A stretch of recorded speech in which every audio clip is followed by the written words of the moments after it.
Hello.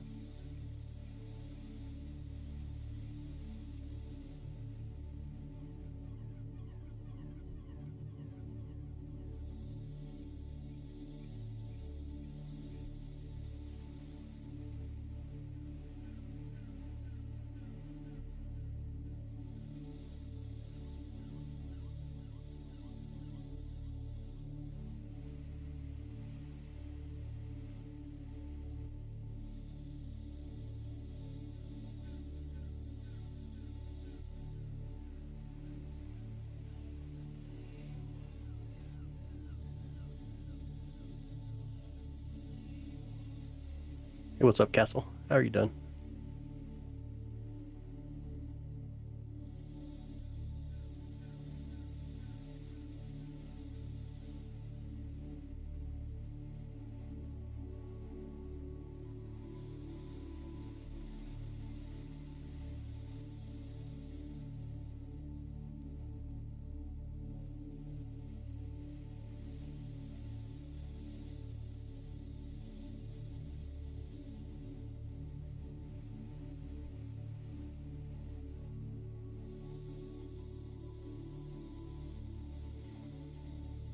Good.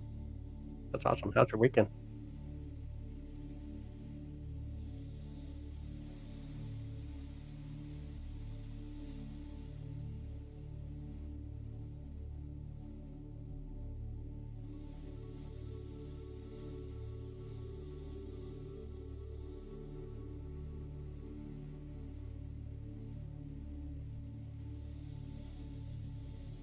Awesome. That is awesome. Hanging out Saturn for just a bit. Check out some of the moons around Saturn as well. If I can get a little bit of brightness. You got some clouds. That's going to be kind of tough to get a lot of it in the view. Still really beautiful though.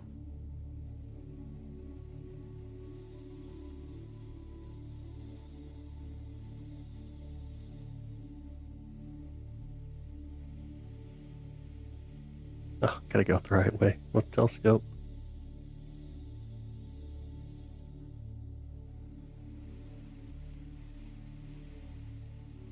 Yeah, really beautiful out though.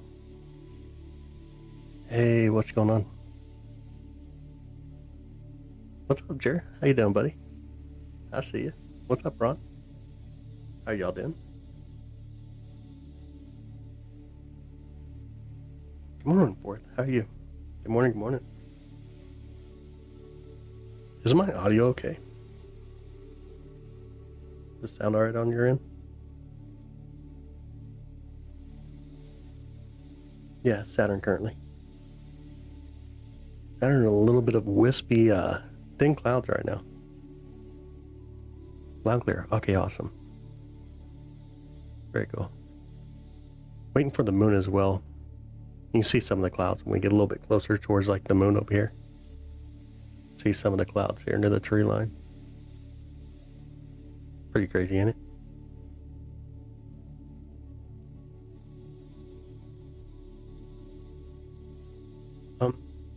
It's tonight. What's that?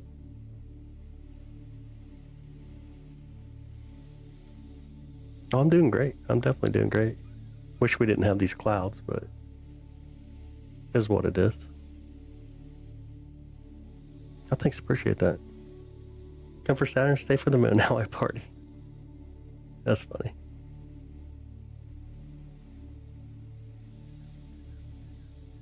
Yeah.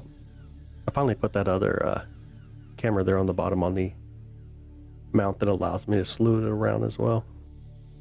I can't tell if that's a star or moon. Let me look real quick. Could be. It could be Titan, but let me verify. I want to make sure I give accurate information here.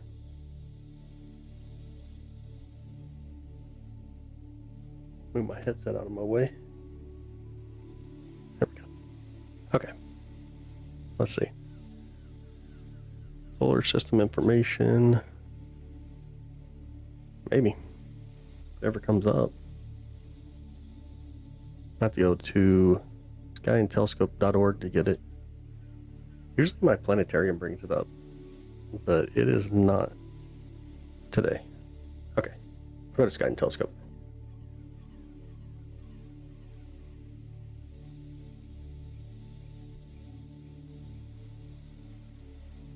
Titan. Yep, Titan way off on the right side. On the left side, there's 3 of them you can see. That's going to be Dion and Rhea and Tethys. And Claudius is on the side where Titan's at, so he'll be on the right side, right next to the rings.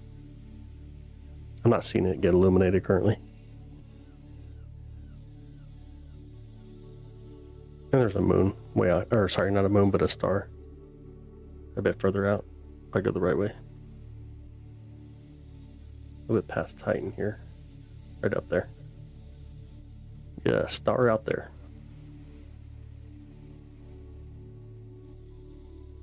Yeah, absolutely, absolutely.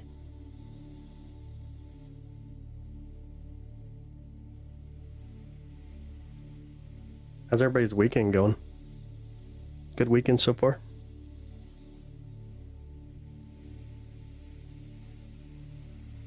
See if we can make it look a little better too. Can you guys see the striation on Saturn? Are you set up for January weather? Yeah, I'm inside an observatory. The control room is actually climate control. So I got the heat and the AC inside the room where all the equipment's at, and then the telescopes in the next room over, which is what we see here on the bottom. You did 14 hours of sleep straight? Wow. That's crazy. I never get one of those. I was going to do a lot more zooming in with Saturn, but with the clouds tonight, probably easier to keep a wide field so we can kind of bounce around. You can see some of the clouds here. Especially when you get a little bit closer towards where the moon is, you can make out a lot more of the clouds. I was up in the mountains today. Wish I could have stayed and done this, but it was cloudy. Oh man. Always the clouds, dude. Always. I honestly didn't know if I'd be able to go live tonight or not. I thought I would be clouded out.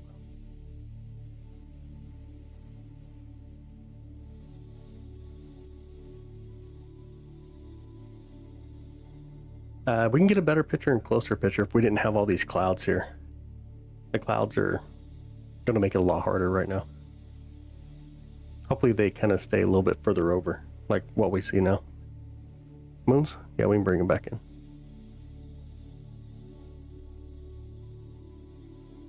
Kind of hard to see them, but there's 3 on the left side and then Titan's on the far right. Is that in real life or not? Yeah, this is a live view. Looking at Saturn live right now. Go back to the telescope over here. AI. Okay, cool. I can go out there and literally tap the telescope. It's right here. And then you'll see it shake on the view. Hey, Cosmic. Appreciate it, bud. Hey, Mike. How's it going? In the southern Iowa, just now clearing. Oh, dude. Yeah. I got you. You like southwest or southeast side? Of course, you'll probably say central at that point, huh?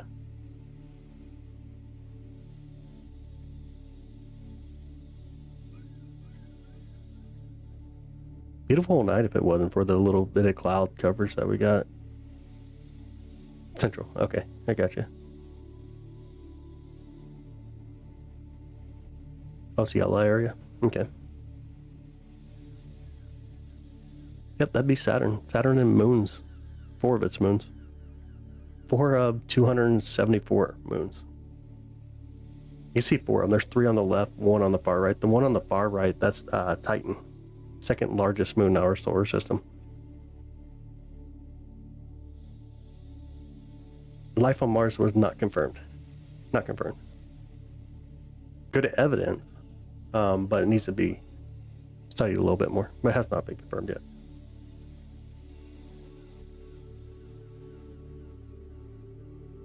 Oh, there's an airplane. Airplane. Hey, Laura. How you doing?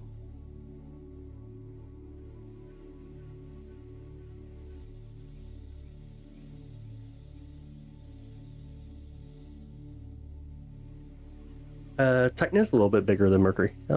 Just a little bit bigger. Has a massive atmosphere too.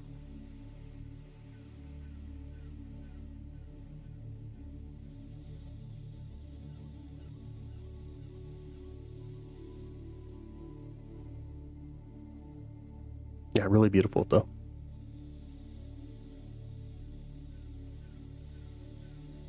Yeah, yeah. Can you imagine?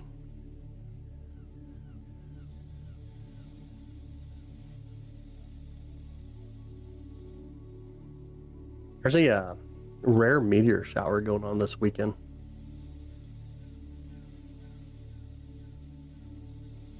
Kind of like a once in every 5-year type meteor shower. I only see a couple per hour though.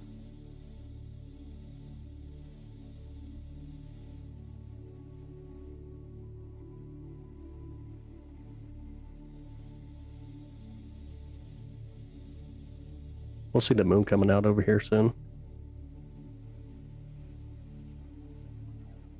The dots you're seeing right next to Saturn is 3 of them on the left and then 1 on the far right. Those are moons.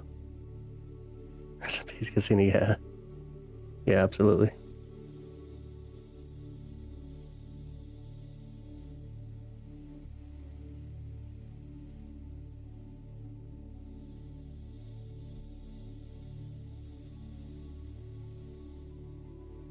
You see past Pluto? Yeah.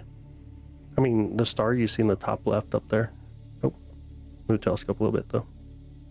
I mean, that's obviously past Pluto. And you come over here, another star this way. Just past Titan. Way up there. That's a star. And you see another one like on the bottom right. Those would definitely be past Pluto. Shark Zoo, how's it going? Zoom in. We got a lot of clouds. It's kind of tough to actually get a lot of zoom when there's a lot of clouds. You'll just like dim out, dim in, dim out. As it real was this. This is Saturn. Right now we're looking at Saturn. We got the brightness up so we can see some of its moons. But it's beautiful Saturn. See if I can get enough light here. There you go. You see planets from another solar system. We can't see any from another star system. We see the effects from it. So like dimming, the brightening effect. We can see some motion effect as well. The plan tonight was actually to get a really good zoom on Saturn, but the clouds kind of dictate different things, so using a little bit less powerful setup. Yep, beautiful Saturn.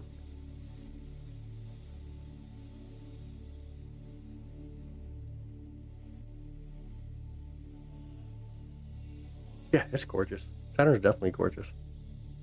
Very majestic. Pink lights on the moon. Man, that's the first I've ever heard of that one. That's actually first time I've ever heard that one.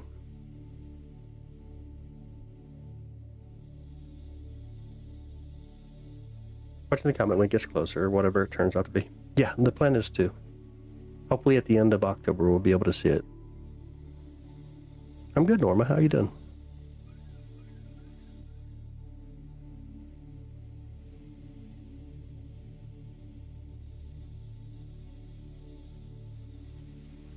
Oh, look at the clouds really covering up over here. What's your thoughts on the comet? What do you think?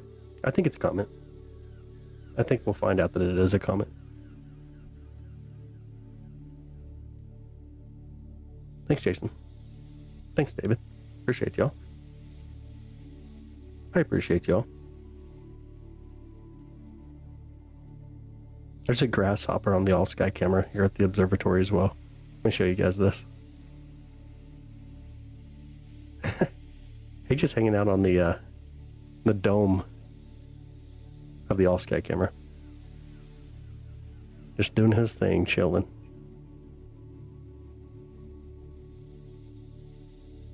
Crazy grasshoppers.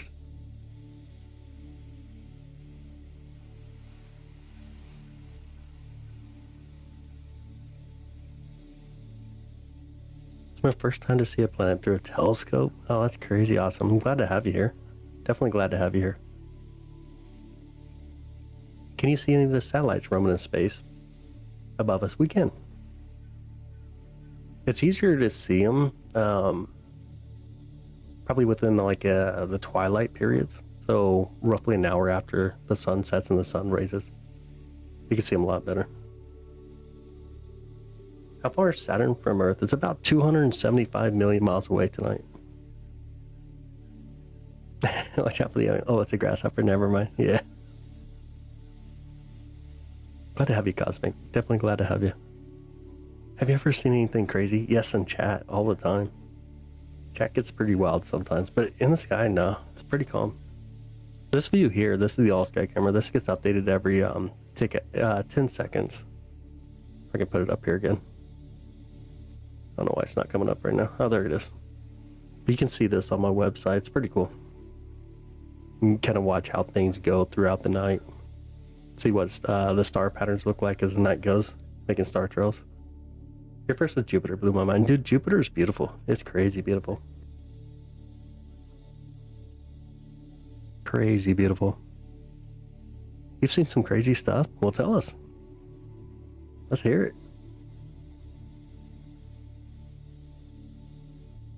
Voyager's about to hit one light day away. Ain't that insane? Crazy insane.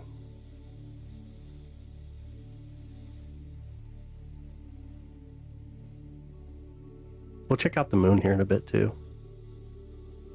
Once it gets above the tree line over here. You got to see your first shooting star the other night. Oh, that's so cool. That's super cool. That is really cool. I can make it short and brief.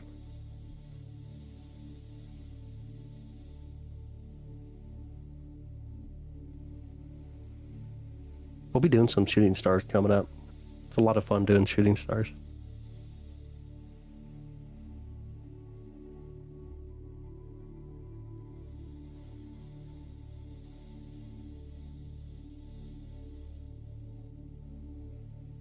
If you're new here, by the way, hey, welcome in. Hopefully you enjoy astronomy type content. It's what I do here. You won't see me dance or do any of these other goofy things like twerking or something, but hopefully you'll enjoy astronomy. That's what we do here. That's what my content's about. If you do enjoy that, make sure you hit the subscribe button. Yo, Soul, what's up, buddy? I see you.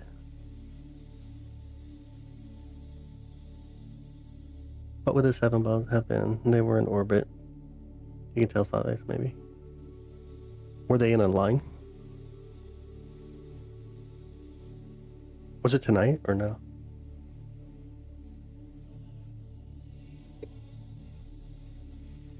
Meteorites can be pretty costly. I see more than dancing, so you're good. I appreciate it, sure. Dude, that's funny. Que es aquí es Saturno. Saturno en vivo es en mi telescopio. Aquí, mira. Mi telescopio aquí. Can you see the eye? Not right now. It's in an area I cannot observe yet. At the end of October. Reduce exposure, we will. Sometimes it's fun to see the moons, and we got a little bit of clouds coming through, so right now it's kind of a take a pick of what you want to see. It's hard to see when the clouds are coming through because they'll kind of fade in, fade out, so it's a really good night to check out the moons around Saturn. My day's amazing, man. How was yours? Probably no, a few weeks back. Okay, yeah, it's probably going to be the Starlink satellite train that you've seen.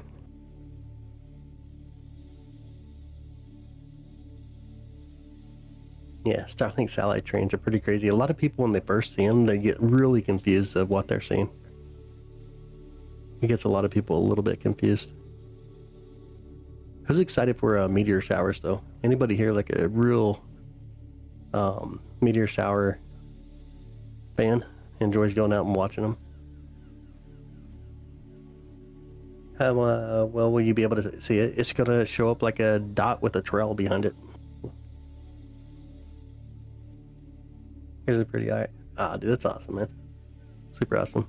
You like meteor showers, dude? Sweet. We'll use the camera on the bottom, and then we'll actually use the all-sky camera as well. So it's a lot of fun to capture meteors. A lot of fun. 3 a.m. I just saw a shooting star. A few minutes prior. Dude, that is an awesome experience. That really is.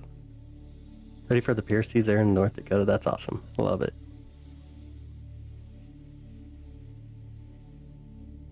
So it won't be as visually big and detailed as what we're seeing now. What's that? I must have missed something. Sorry. The conversation goes in so many different directions. Sometimes I lose track of where I'm at in thought. You ain't seen one in person? Oh, no way, man. Reduce the brightness? Yeah, we will. There's just a lot of clouds, so it's kind of tough. Be relatively dim right now. Hopefully you can see it okay, though.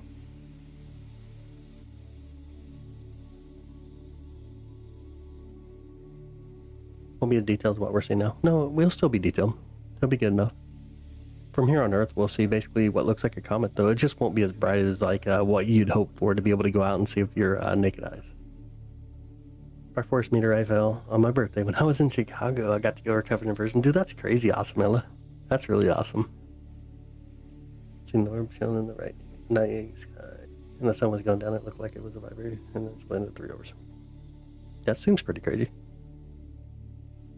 This one's C11, 11-inch mid-category.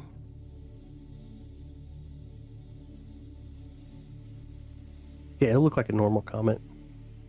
There'll be a dot, like almost what looks like a faint star, and then you'll see the tail coming off of it.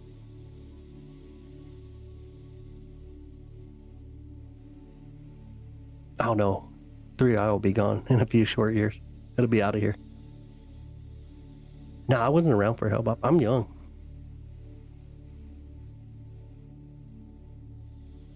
I'd have to look up the tail on the 3i. I'm not sure how long it is. I'll have to look it up again. You got the C8. C8's nice. I got one here as well. I got the 4 all the way through the 11. Do you think we'd ever put satellites in orbit of some of the other planets for better observations? We do. Even the sun. Clear skies, good scene. Dude, that's awesome. I wish we had the clear skies here. We don't have the clear skies, obviously. Quite a bit of the clouds, obviously. Tough. Go back over here and look towards the moon. So the moon illuminates the clouds really well, and you can see them.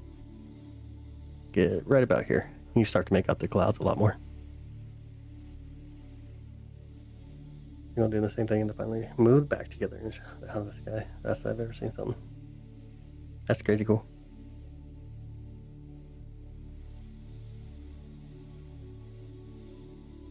Ah, okay. He got a 9.25 carbon fiber. Dude, that's awesome. I really like Celestron's products. I think they're really good telescopes. I haven't had a Celestron that I was upset with.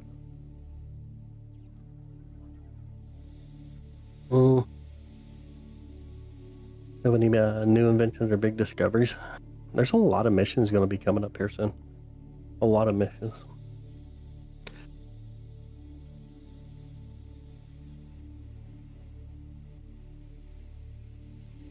Telview 82 degree eyepiece. Dude, Telview makes really nice eyepieces. They really do. It's hard to use like a 2-inch eyepiece though in the C11.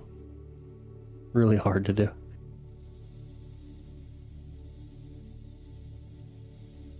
Type 6 got you. I don't recommend the anything like a C11, even the 14-inch. Like, they're just too much. They're just way too much. Getting the eye to relax to be able to look through one is so tough.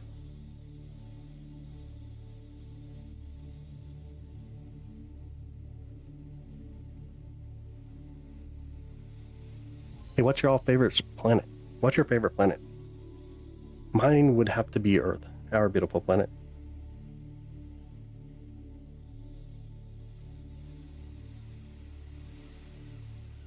Ah, okay, that makes sense.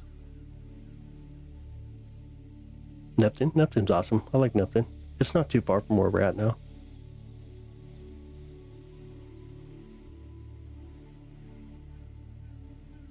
Saturn's always been your favorite. That's awesome.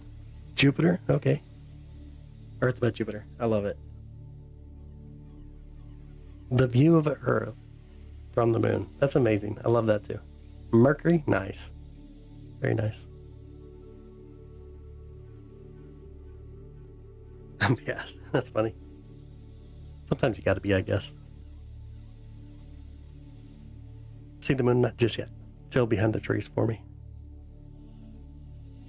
It's off behind the trees. For a good cheap telescope, I don't really have money, but I want to save for one. Dude, if you can get like $100 to $500, or sorry, $100 to $300, look for a tabletop Dobsonian.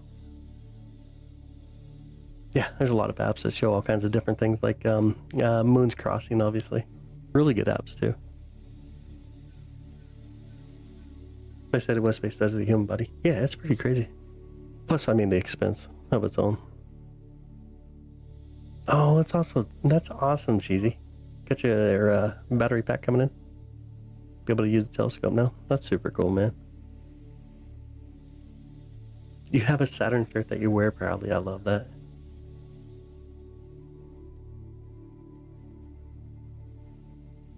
Did tilt back? Nah, it's just the camera. If I go out there and turn the camera and the telescope, then it'll tilt. The red spot is shrinking, yep.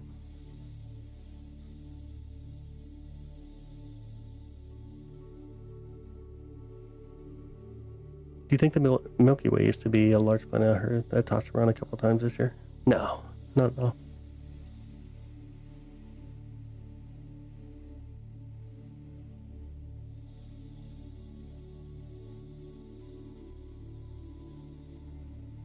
Yeah, that's true. Yeah, I get that for sure. I definitely get that.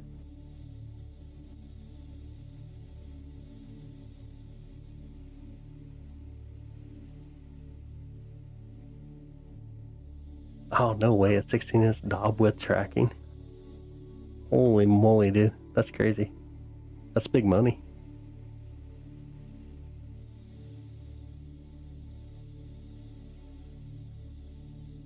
Thanks, Crimson. I appreciate it. Nah, Mars is already set. We're out of Mars season. You gotta wait until about the end of winter. I have not played Kerbal. I have not. Orbital mechanics is awesome, though. I love orbital mechanics. What are we doing other than looking at the planets? Conversation. Just chatting. Talking, enjoying the night. Oh, no way, Leo. Dude, that's crazy awesome. Good catch, man. Use telescopes for where it's at, to be honest. Not a bad deal.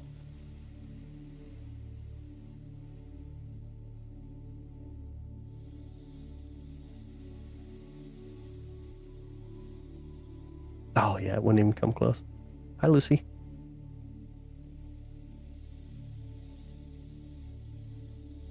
Where the stars, you gotta turn up the brightness. We're really, really dim with the camera right now. Saturn's really bright, so it's hard to capture like stars around Saturn unless you turn up brightness. You can see moons right now too. Like here's moons. You can see 3 on the left, 1 on the right. Titan being the one on the right. If you move around a little bit, you can see like 1 on the very top left here. There's a star. There's a really bright star over here, just past Titan. Right there. Called exposure, though. We could telescope they would be seeing dinosaurs, yeah. Yeah, absolutely.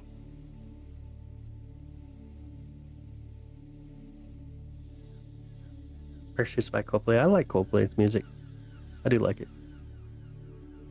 The sci-fi of the moon turning into cheese. No, I have not. Where are the aliens? I wish I knew. What do you recommend getting a telescope for the daughter tonight? Man, just depends. Like, honestly, probably tabletop Dobsonian. They tend to be really easy for younger people to use. This C11 telescope here. I can tell, controlling the telescope with the mouse, or a controller or what? My mouse. It connects to the mount out there, the white mount that's underneath the telescope. I guess we can't see in the view, but through my mouse. Can you OS with Wi-Fi output and broadcast? Oh, that'd be really cool. Now this is a EQ6R Pro. Amazon does have telescopes, that is true. They do. Yeah, there's a lot of filters out there. A lot of different filters. I highly recommend a lunar filter. Absolutely. This is night. It's nighttime for me, yeah. How much is a good telescope to buy? Ooh. That's a tough one. That's a really tough one. A good telescope is a telescope you will use. You can spend a lot of money on a very big telescope and never use it, and it's not a good telescope. If it's collecting dust, it's not that great. I would try to stay away from like box store type telescopes. Yes, Saturn's rings do turn into moons, and it also rains into Saturn. So eventually we will no longer have rings around Saturn.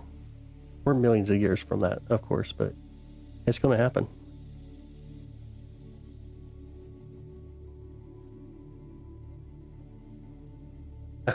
Yeah, dude, I get that, Donnie. Yeah, absolutely. Hi, Larry. How's it going? You think your favorite major planet is Uranus? Well, that's been all named after Shakespeare and Milton characters instead of classical myth figures. That's amazing. What's the brightest dot? Far to the far right, that's Titan, the moon Titan. What's a good beginner astrophotography learning resource would you recommend? Ooh, that's a tough one. Astrophotography can go in 100 different directions. Like you can do planetary type astrophotography, you can do soul type astrophotography, lunar, deep space. It goes around a lot. I got a buddy that has a Discord server where they do a lot of helping each other. Send me a message or something and see. I'll see if I can get something sent out to you. Did you see the lunar eclipse? Not the past one. We were not able to see it here in the USA.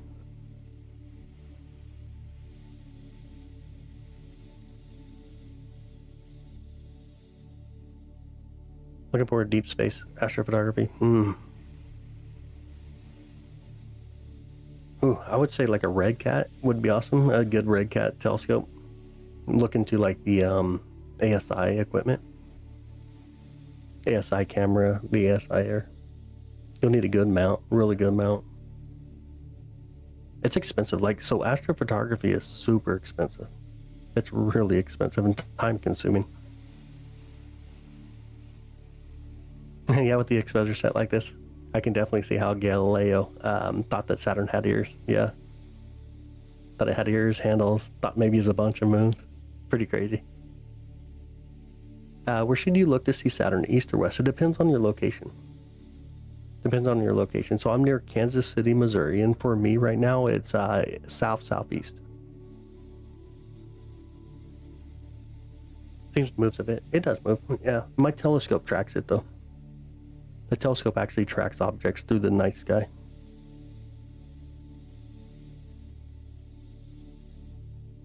Polar aligning can be a trick, but you can get something like Sharp Cap. It'll help you polar align.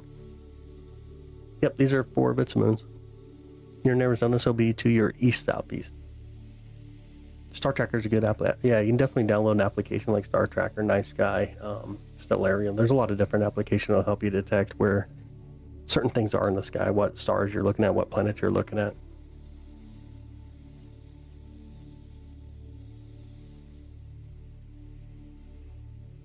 My border here is about 2.7. Zoom in on it, we will soon. Probably tomorrow night if it's clear. We got a lot of clouds, so you can see it here in the bottom view. We got a lot of clouds, so zooming in is so hard to do when you got a lot of clouds.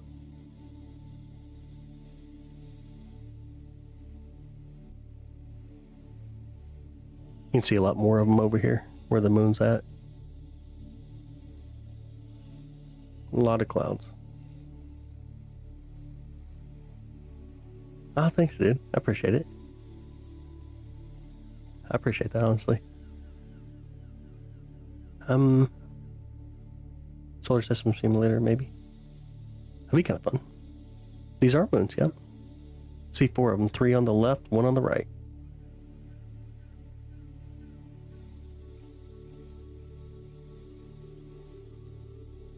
The great attractor. Been obsessed with getting as many opinions as possible. That's such a cool thing. Man, that's a tough one. I wish I had the answer for you. Left side Saturn, 3 different moons. On the right, it's 1 moon. You can see 4 moons right now.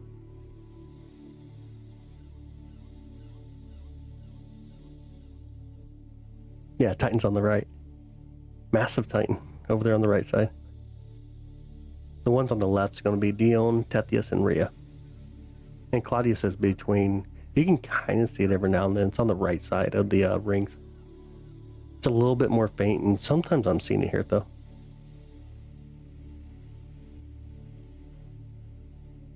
How many moons are there around Saturn? 274. 274 moons that have been confirmed. Yep, Titan's the second largest moon in our solar system. Her birthday when you... No, not at all. I highly doubt it.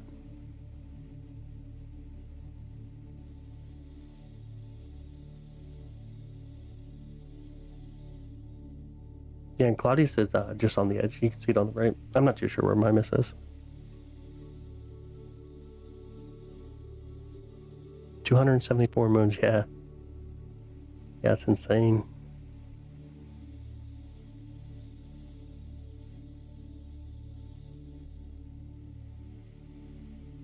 Yeah, Ganymede is the largest moon in our solar system. Make sure we say that correctly. Yeah, a little bit bigger than Mercury. Has a massive atmosphere too. And Grasshopper's just hanging out on the all sky. Look at it again. This is my all sky camera here on top of the observatory. A little grasshopper just hanging out. Funny.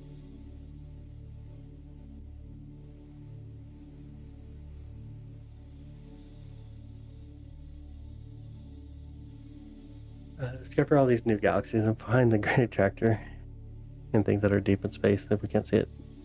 How do they search and find these new galaxies? Right now, James Webb Space Telescope's using gravitational lensing.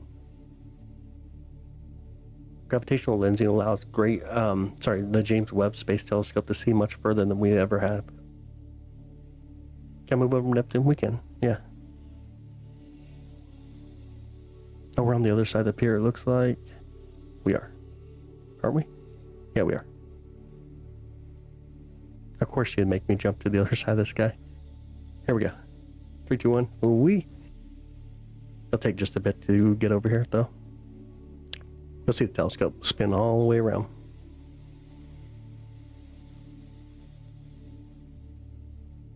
Yeah, Neptune's really beautiful.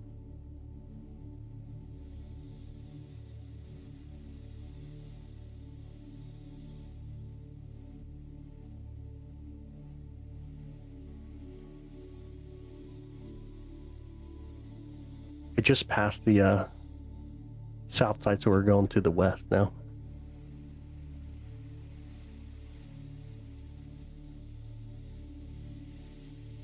How beautiful it is up there, right there. Gorgeous stars.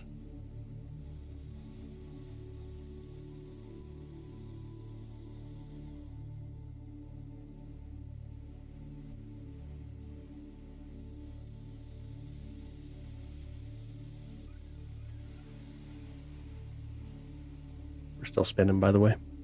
Waiting for the telescope to get there. Neptune is blue. Yep. All right, let's see if we can locate Saturn here real quick.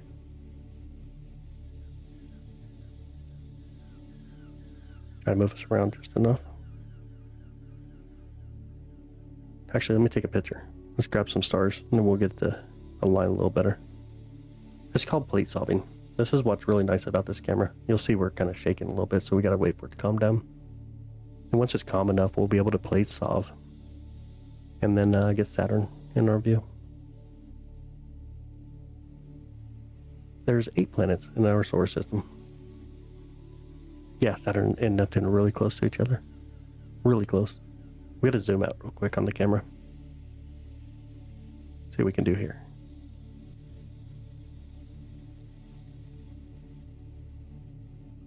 Alright. Should be enough stars. Should be able to plate solve it. So what place swapping does is it'll look at all the stars that we're looking at currently, and then align the telescope to where we want to go, which is going to be Saturn first. Here it goes. You'll see it kind of streak over. Here comes Saturn. And then to get to Neptune, we'll do the same thing. We'll hit slew. And when it comes in here, I'll let it settle down a little bit. Let me go into color mode too, so we can actually see the blue.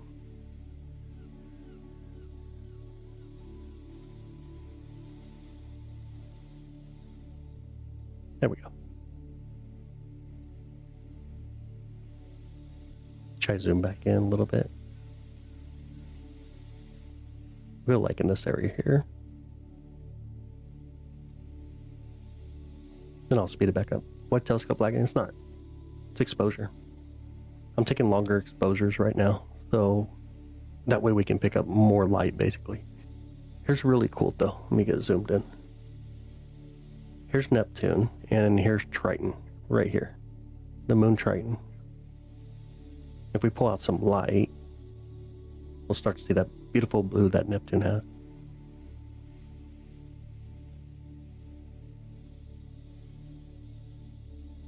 Let me actually correct our colors first.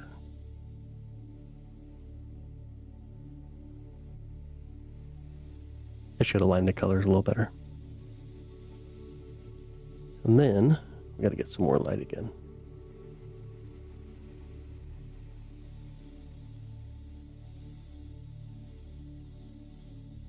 See if we can locate Neptune, which is right there.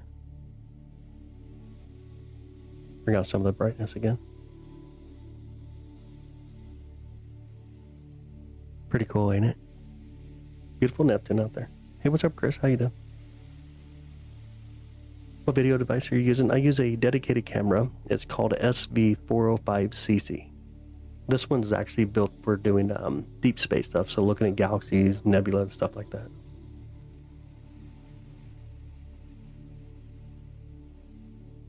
Hi, Lex. How you doing?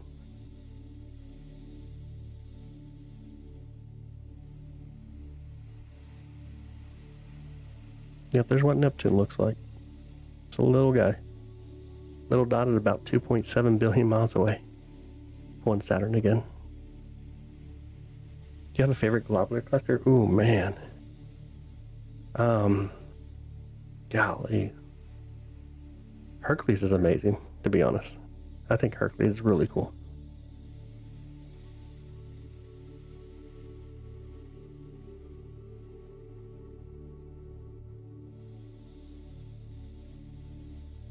You can definitely tell there's a lot of clouds up there. It's kind of like a reddish color on my side.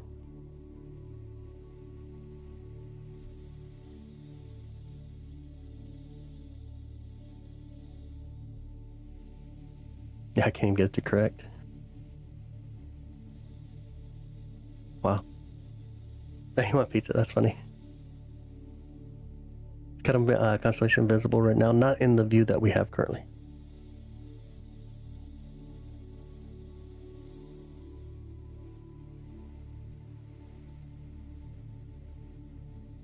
Cool story.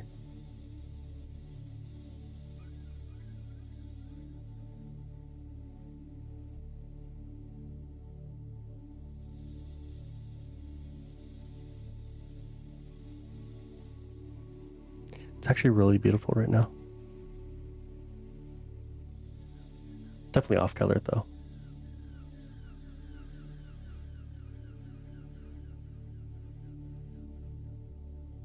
You see any spirals if you look at Andromeda Galaxy? Yeah. Well, we kind of see it more kind of like an edge on. It's not quite edge on, but on the edges. So we see like a lot of dust lanes.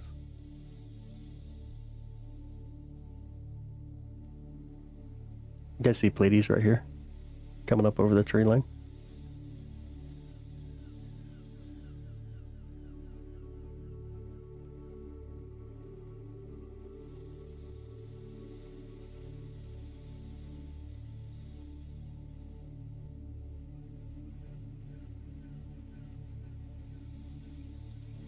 Yeah, right now we're fusing with, or should I say merging with Sagittarius dwarf galaxy. Venus is not up.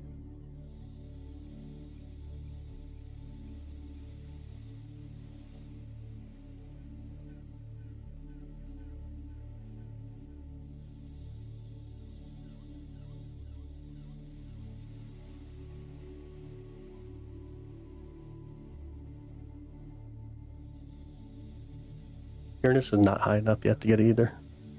It's getting really close though. It's over by Pleiades right there. See, Pleiades is 7 stars. Almost looks like a question mark.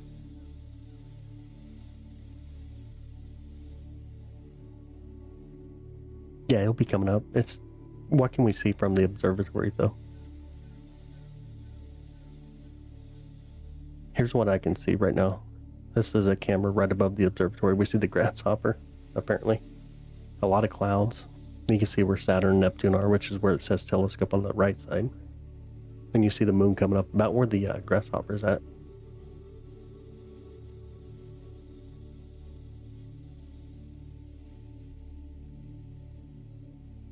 Oh, I definitely ignore you. Is space more 3D or 2D? It's 3D. Technically 4 dimensions. Yeah, that grasshopper's a dork, yeah.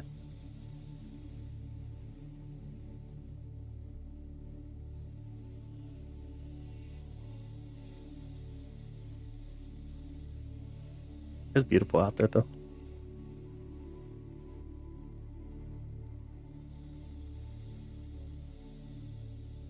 Hey Project, how you doing?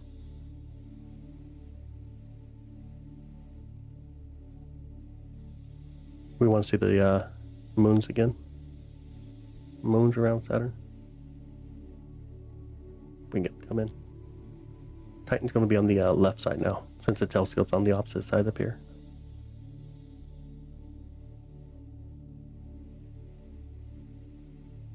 I gotta slow down the telescope. Moving way too fast. Thanks, Lex. Appreciate that.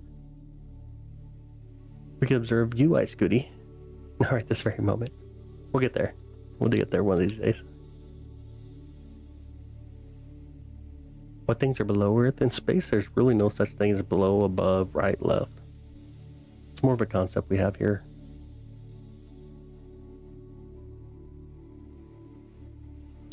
That's funny, Senna.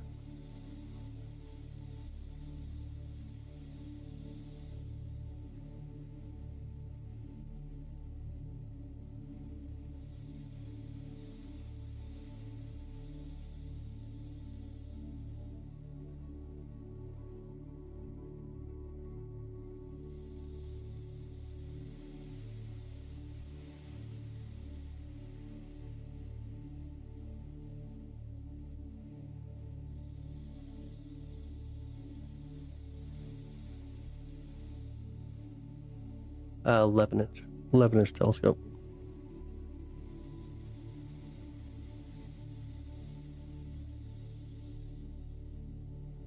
Ah, that's funny, Chris. I'm sorry, man. Favorite space probes? It's a tough one. That's actually a tough one. Probably the solar. Oh, well, I'd be willing to later night. I don't think we're going to have long, man. I think clouds are going to take us over here soon. I think it's going to be all clouds here soon.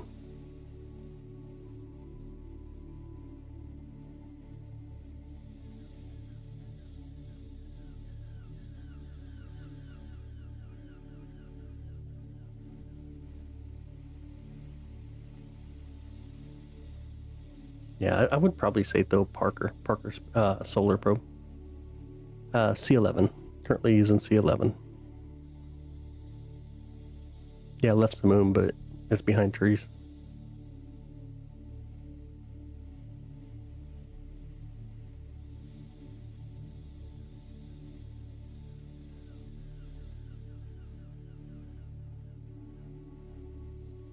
Be somewhere over here.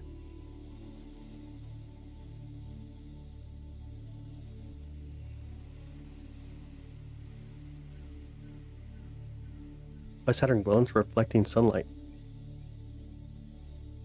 Yeah, I think tomorrow's going to be cloudy, to be honest. What I seen just a bit ago doesn't look very promising, to be honest.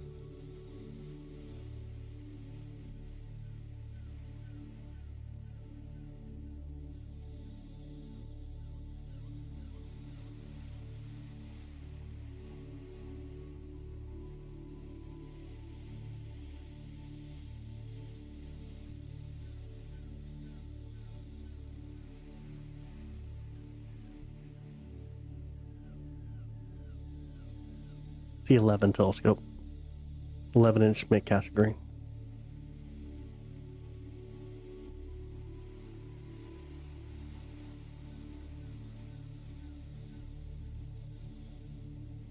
Yeah, of course we would see Earth with more than just 4 pixels, of course.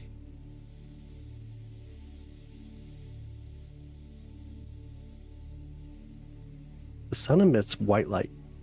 It emits all light, or I should say all colors of the spectrum. But mostly it peaks like in the greenish yellowish color.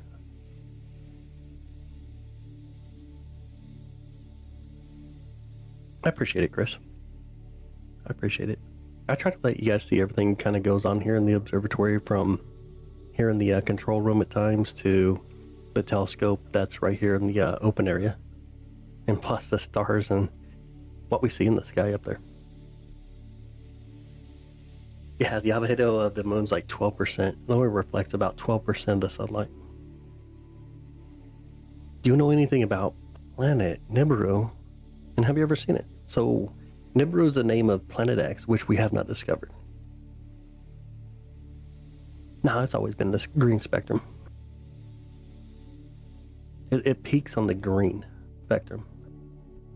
It appears like yellow to us because of the blue sky, the blue light bouncing off the atmosphere, everything in the atmosphere. Very energetic.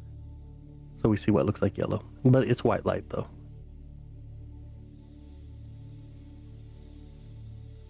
Zoom out. We're pretty far zoomed out. I mean, we can definitely zoom out a little bit more, but we're really kind of zoomed out. You ever have issues with dew? I got dew heaters on my telescopes. I think so. I appreciate that, buddy. Looks a little more white, yeah. Looks red when I take down a little bit of light.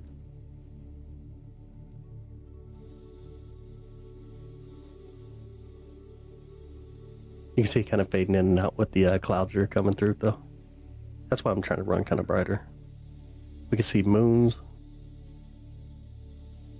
And then also see Saturn. Which observatory is this from? See the skies. Mine. That time I was star watching. I saw a green light fly to another star. Does it bright? Well, that sounds pretty well.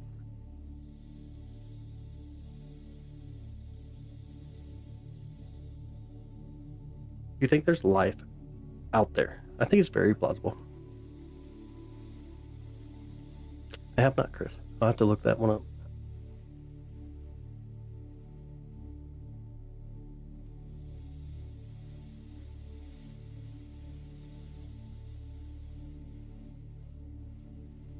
I appreciate that, Tori. Yeah, Titan on the left. Beautiful Titan on the left. Then you got Tethys, Rhea, and Dione on the right.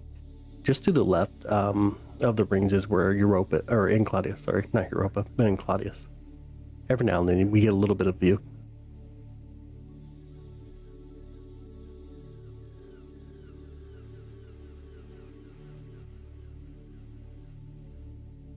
Parallel or perpendicular to the center of our galaxy. What would you consider parallel or perpendicular? But we're on the outer edge, the outer band of the galaxy. I mean, it's relatively hard to say. I mean, it's parallel, but we're orbiting. Sunny South Africa. Oh, I appreciate having you. Oh, there's so many stars in our galaxy. A ton. There's a ton of them. Like 460-ish some million. Yeah, you go parallel if you're to kind of go with it where you orbit. on an orbital plane technically, but it'd be parallel to the center. We're talking about Sagittarius. Yeah, we're out on the outer edge of the Milky Way. Up in, that's a star. Or actually, it could be a hot pixel on the camera. I know there's a star up here earlier. See if we can find it. Yeah, it's a hot pixel. There's a star over here, though.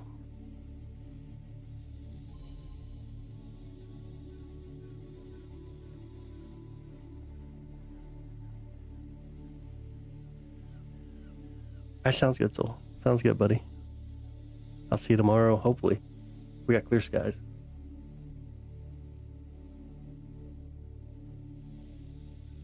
Are we flying like a disc, thrown normal, or flying like a sideways UFO? You talking about the galaxy now?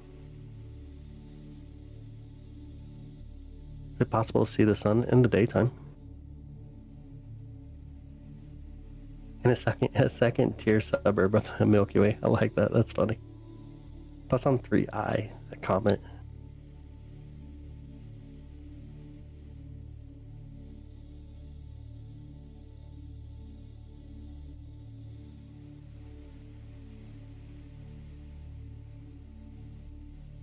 I definitely will. I'll check it out on YouTube. Our solar system compared to the center of our galaxy. I'm trying to picture this one though. Spinning around like a frisbee or spinning around like a UFO. I can't determine the difference in the two already. You think there could be life on Europa? I think it's 50-50. Oh, Vulcan was okay. You're talking about the thought of Vulcan, the planet that wasn't discovered, right?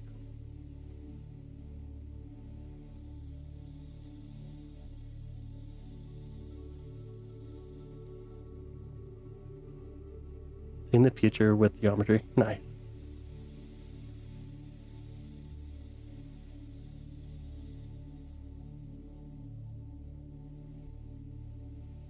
You can barely see the moon.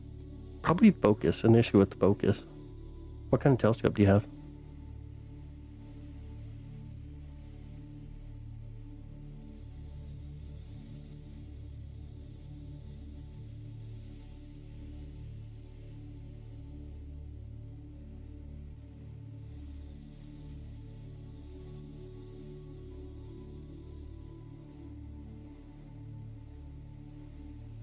Oh, I gotcha. It could be very much a focus issue. Try it in the daytime, look at like trees and see if you can get good focus.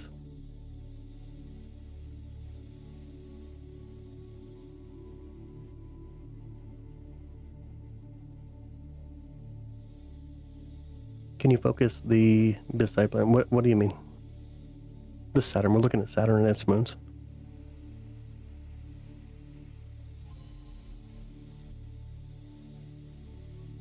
Next time, take about the word. Yeah.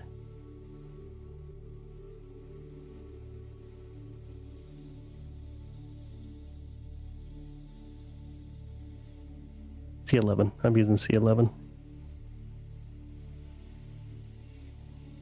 I would start with trees in the daytime and get good focus. Make sure you can get good focus. Sometimes there can be a filter in there, bad optics and such. Get a massive blood moon this week. Oh, that's crazy cool.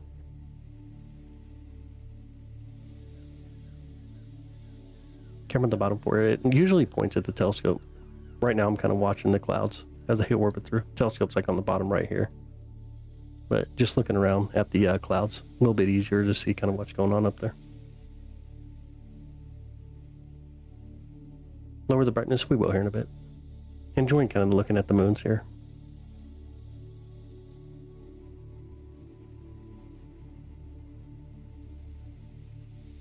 Now these are moons. Titan on the far left.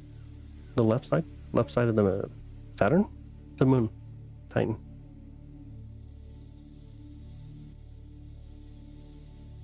Oh yeah. I think I know exactly what you're talking about. Like Vulcan was a hypothetical planet. I thought that he was maybe talking about an exoplanet named Vulcan, but I know what you mean. Near the Saturn, it's a moon. The moon to the left Saturn. Uranus ain't where I can get to it yet. Yeah, 274 moons, crazy. Can you zoom right in on Titan? No, doesn't work like that.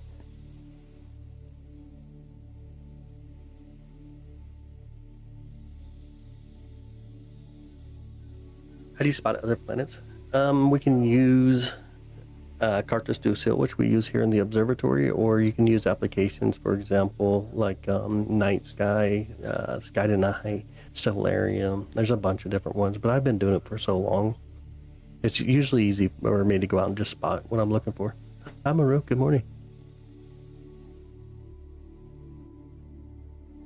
Have we ever found a rogue planet? Yes, we actually do observe rogue planets. We can actually talk about the binary rogue planets that are over near the Great Orion.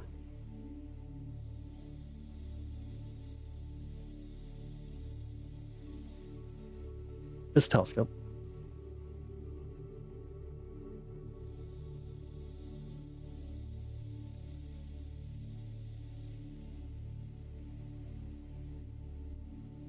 That's where orbital mechanics comes in, the gravity pull and the tidal effects. There's a huge equation for orbital mechanics.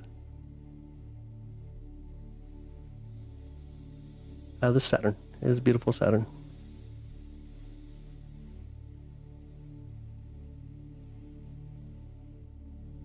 If you really want to talk about something fun, is rogue stars. Stars that basically get farted out of the galaxy.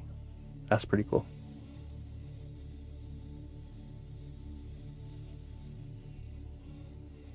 Yeah, he had a lot of people convinced. He's like Lowell. Lowell thought he's seen all kinds of different things on Mars. Was sure there's civilization. Extragalactic stars. That's a good beginner telescope. One that you'll use. Honestly, one that you'll use. Look for like it depends on what you want to do, but if it's like the moon and just seeing planets, then probably like a tabletop Dobsonian.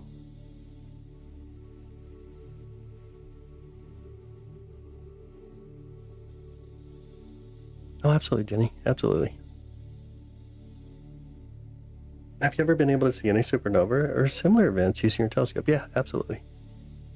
One of the last ones that was a really good view was over in the Triangulum Galaxy about 2 years ago. That's the closest supernova we've had like the last decade. I'm in Missouri. Yeah, the canals on Mars. Lowell's pretty wild. Yeah, the LX90. Yeah, that's a good telescope.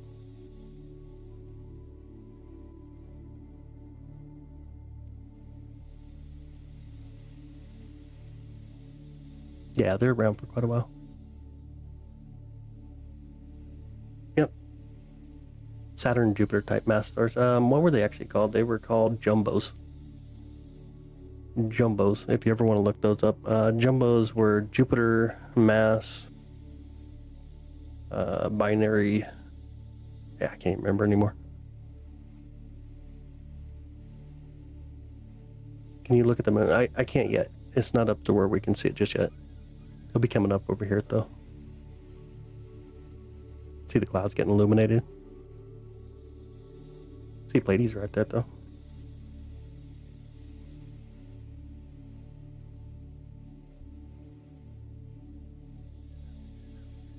No UAPs. Do you think Betelgeuse will go supernova during our lifetime? Hard to say, man. Really hard to say. It'd be awesome, but it'll be hard to say. Ever see anything wild on the moon? No. Compound found by opportunity on Mars this week. So that was actually found last year. Yeah, really cool. That sounds like a battleship. It is one. Yeah, the evening sky is amazing. I'm in dark skies. Can you focus on what? This Saturn. We're looking at Saturn and its moons. Carbon-based life. Yeah. And similar water nutrients. I would agree. Oh, you're in St. Louis? Okay, I got you. I'm over by Kansas City. Are you an astronomer or just do this as a hobby? Well, I mean, I'm sitting inside an observatory.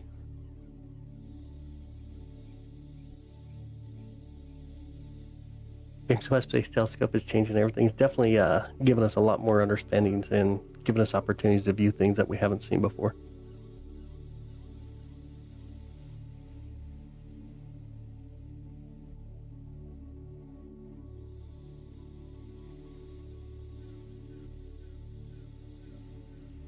The LX200 for a while in the back of my Jeep. Dude, that's a beast to lift. Yeah, even the C11 is really heavy to lift. I mean, it's not like heavy, but it's just awkward. I think that's one of the biggest things with telescopes, just how awkward they are to handle. The way we're looking at Saturn, yeah, this is live view Saturn. You want a pizza before? But talk of Kansas City makes me want barbecue now. There you go. We are known for the barbecue. I appreciate it, Jenny. Thank you. Why it's so bright? So we can see the moons. Take down some of the brightness. A lot of times when we're viewing like Saturn, will be a lot more zoomed in, but as you can see in our camera right here, there's a lot of clouds. So try not to get too crazy on the zoom right now. Yeah, Red Kingdom. I think we should have a visible supernova on average every 50 to 75 years. Been nearly 400 years since we've had one. Yeah.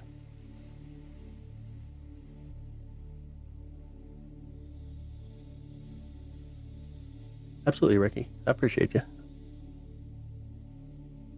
Touch the sun. Did anyone see that video with the sound? So that's Parker Space Probe. Parker Space Probe is awesome. It's actually really cool. We'll see if we can get Neptune real quick.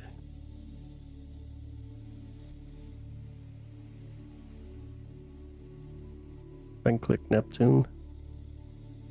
Neptune. There we go. 3, 2, 1. Wee. Be like a little tiny blue dot coming in. May have to get a little bit of brightness though. There it is. Here's Neptune.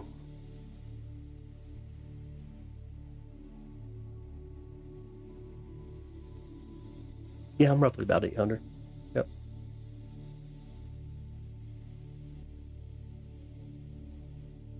A lot of atmosphere. Get out of tracking, I do.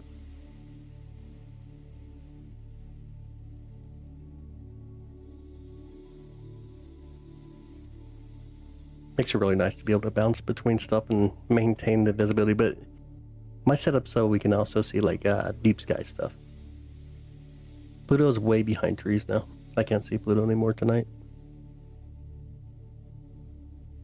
Yeah, they're massive, but they're thin, but wide. Get Uranus in a view yet? Not just yet. I mean, it's going to be coming up here quickly. It's over by Pleiades, which is right. Oh, you know what? It'd be really hard because look at all the clouds already. Right there's Pleiades.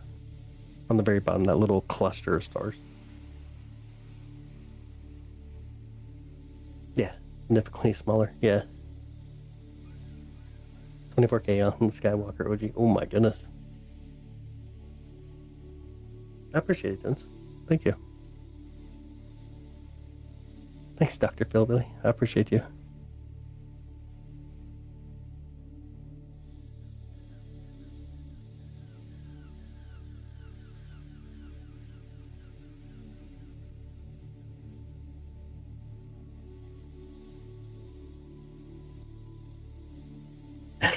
Now disenfranchised. Hashtag justice for Pluto. Hi Jenny, have a good night. Thanks for coming in and hanging out. Hopefully you have an amazing rest of your weekend.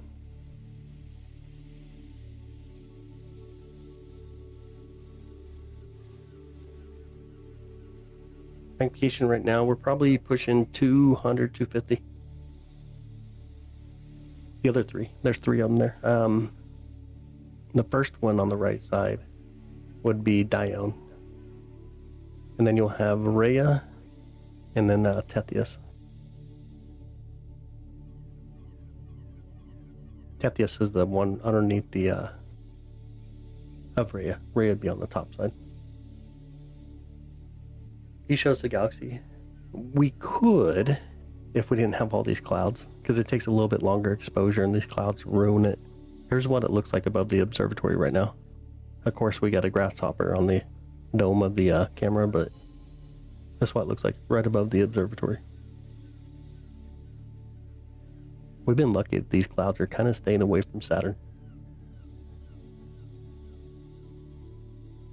Oh yeah, there's a lot of moons way bigger than Pluto. Pluto and Charon are just crazy. There's 5 moons around Pluto though.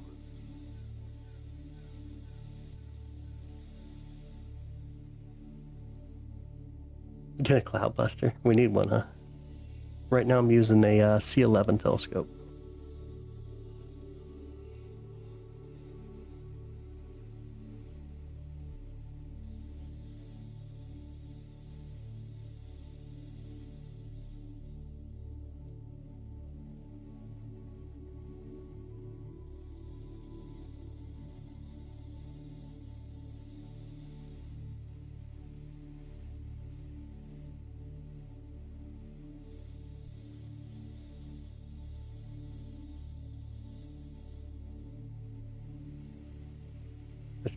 Oh, that's awesome. Missouri.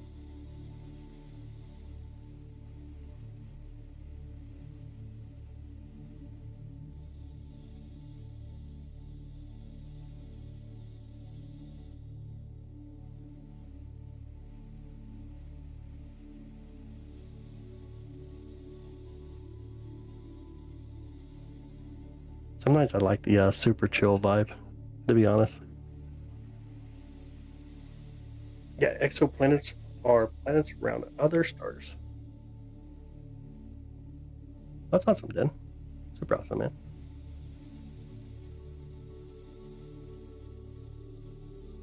Not a bad state.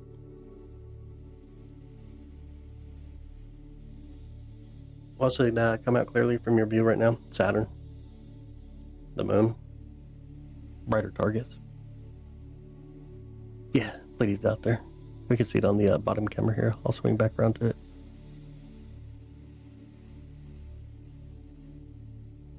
Okay, I got you on 35.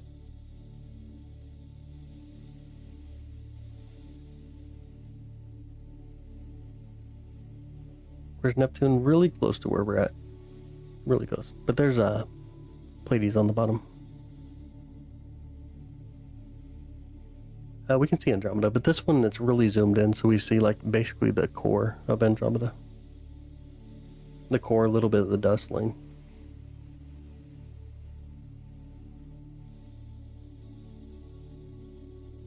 We know about the Great White Spot on Uranus, disappearing over the past few decades. It's actually really interesting. We know that the sun has a huge effect on the storms on Uranus, which is really interesting. So that's kind of where I would start. Solar affecting weather on Uranus. Be a good thing to research. Yellow dot is a moon. That's the moon Titan. Telescope right now, though, this is C11. We're using the C11, 11-inch Smith-Cassegrain telescope from Celestron. Only able to see 10 stars a night. That's a bummer, dude. That's a bummer. Has Canadian wildfire smoke gotten that far south? Oh, yeah. Yeah, it's been really bad this year. This year and also in 2023. But it's been pretty bad this year.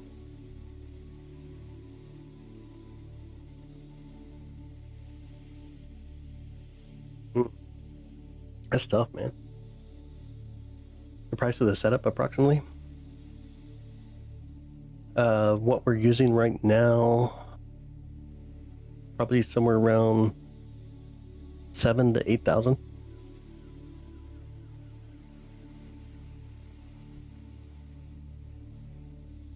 Yeah, it's been pretty bad this year for sure. How's it going, by the way, B? I see you, man. Have you been out to southern Colorado? Check out the dark skies. I have. I personally like, when it comes to dark skies, for me, I really like west of Valentine's, Nebraska. Nebraska has some of the best skies I've ever seen. What will Papas look like when it passes? Will you stream? I'll try to capture it for us. It's gonna look like a dot, almost like what we see with these moons here. It's only $9.95 to me. That's funny, dude. Nowadays you don't see stars in the city. That's crazy. Like 92% of Americans can't walk out and see the Milky Way. To me, that's wild. That's just super wild. Yeah, White Sands, New Mexico, super dark. Yeah. Yeah, Nebraska, to me, I don't know why, but Nebraska has some of the best skies I've ever seen.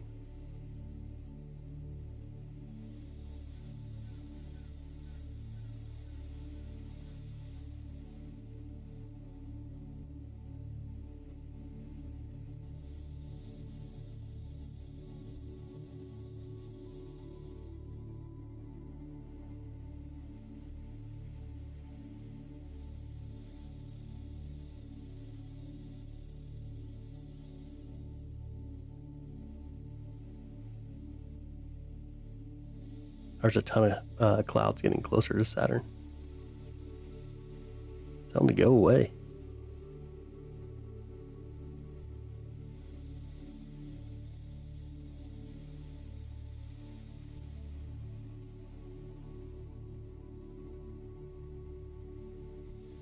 My hair out. Before I stumble this awesome show, I appreciate you. Yeah, it's about 70 minutes behind right now. Up at the lake, nothing but calls and magnificent skies. Dude, that's crazy awesome. I love that.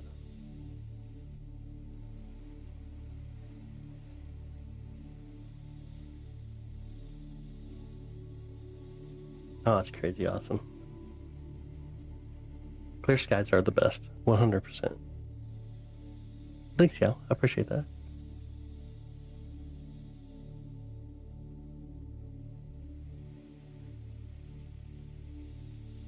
Just want a trip to Botswana. Okay. Never seen anything close to the night sky there. Okay, I got you. I bet it is amazing. Was it collide now? No. How do you find out the location of these planets out in the sky? I've been doing this for a long time, but download an application like Starlarium, Night Sky. They'll help you find different targets in the sky. This is Saturn. Currently looking at Saturn. Here, let me pull out some of the brightness. You make out Saturn a little bit better. If we're really lucky, we could stack it. Let's see if we can stack it. This is a pretty cool process. Let's see if I can do it. See how it looks at the end of the day. Gonna get a lot of the red, green, and blue channels mismatching from the clouds. Yeah, it probably won't go too well. And back to the raw view.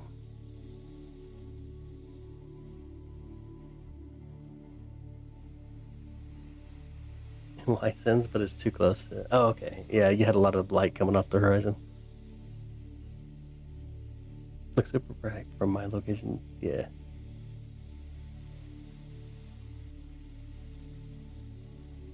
A nice guy. Loving it, yeah.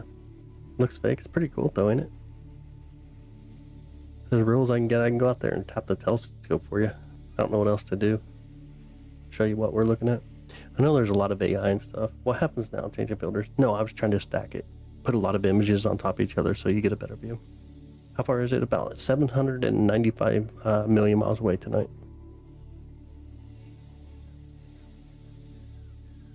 I guess some of the things I can show you, obviously, is we can show you moons. Quickly show you moons and Saturn, jump around different targets and whatnot, but I know AI gets everybody a little hesitant nowadays of what's real and what ain't real. So I get it. I definitely get it.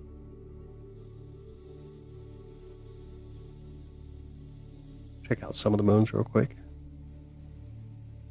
They're pretty cool. Just a quick town away. Yeah. My parents walked that far to school each day with no shoes, up and down each hill through the snow. Yeah.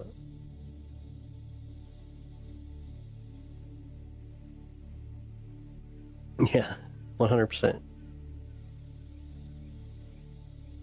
Yep, 3I is most likely an interstellar comet.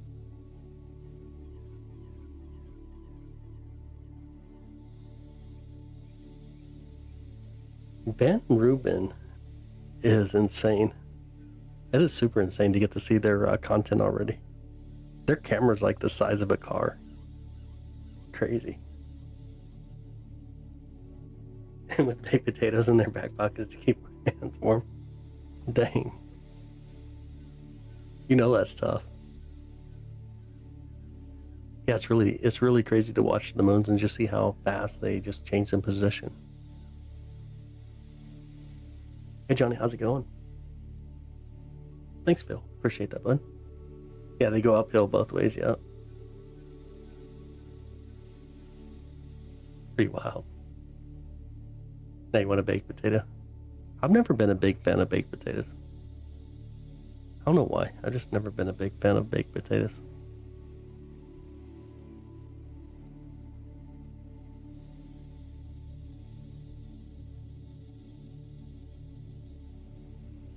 Abaka, how are you?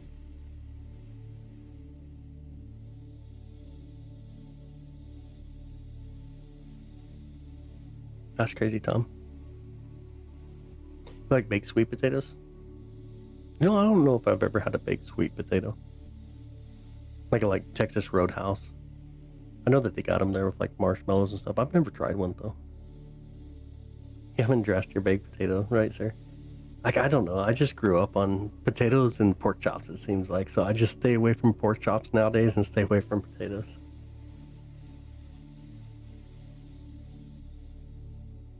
So these images coming from Saturn or hours ago. Well, about an hour and 20 minutes, roughly 70 minutes is how long it takes light to travel from Saturn to here on Earth for us to be able to see it. Nobody does get hard copies of newspaper anymore. We do sometimes. Just because my son's in school, so sometimes we'll get a hard copy, obviously, for memory's sakes.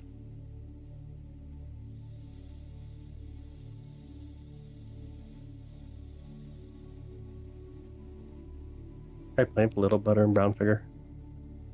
Wait, no way. You mean like don't put marshmallows on it? I was all excited for the marshmallows, to be honest. Like when I think of a baked sweet potato, I think of like marshmallows. I don't know. They just confuse me. Does your son stargaze with you? Sometimes. He likes shooting stars. He likes the moon, Jupiter, Saturn. That's about it for him. And sometimes the sun. Sometimes we'll look at the sun together. Sour cream and chives. That'd be the way I'd go. 64-ounce steak at Texas Roadhouse. Man, I don't know if I've ever got that. I've kind of changed up what I eat when I go to Texas Roadhouse. And this is kind of wild, but I actually like their chicken tenders, to be honest, at Texas Roadhouse. Used to make them at your restaurant, fried with honey on top of it. That sounds good. That sounds really good. Hey, Michael, what's up, dude? You gotta stay up again. We got clouds coming in, so we don't know how long we'll be. They're gonna DoorDash Wendy's. I wish we could DoorDash out here. There's nothing out in this area. Why does it look like the light source of its own? Isn't it reflecting? It is reflecting sunlight, yeah. It's mostly hydrogen, which is very reflective. Deer steaks with sweet rolls. That sounds good. You gotta work in 6 hours, still have to sleep. Oh man. Yeah, we do a little bit of solar observation with my son. It's kind of fun. You see things like Mercury near it when you observe the sun, not when you have a solar filter on. You get a 30-minute window. Sometimes in the evening, sometimes in the morning. Depends on the location of Mercury, of course. But you get about 30-minute window to observe Mercury. Another bubble of corrupted systems. What?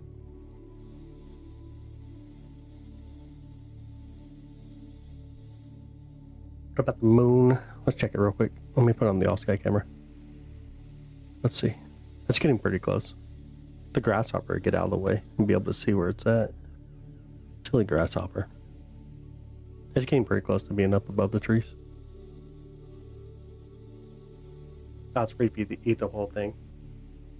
with the size. I got you.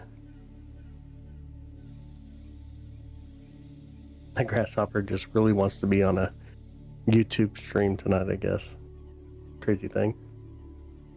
I don't know if we can actually see with the other camera though. He'd be over here hanging out. Near LA here? I got you. Ladies. The moon coming up over here. See, it's just about above the trees. Ain't quite there yet. How often do you live stream per week at this time? It depends. It depends on if we have clouds or not. Two places that we could really see stars. Her other mom doesn't really find the stars all that interesting. You know, my lady doesn't either. She doesn't like astronomy at all. Maybe she just gets tired of hearing about it or something. Could be.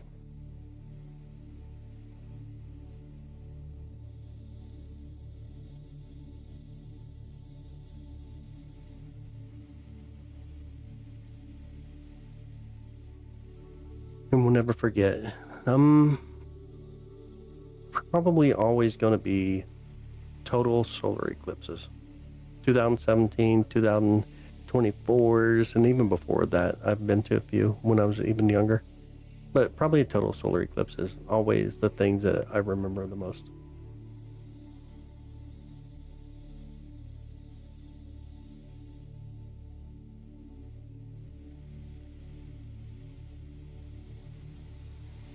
What's the biggest mystery of the universe? Probably going to be dark matter. Dark matter, I think, is quite the mystery. It's kind of a tough one between dark matter and energy we haven't observed, what's called dark energy, but probably dark matter.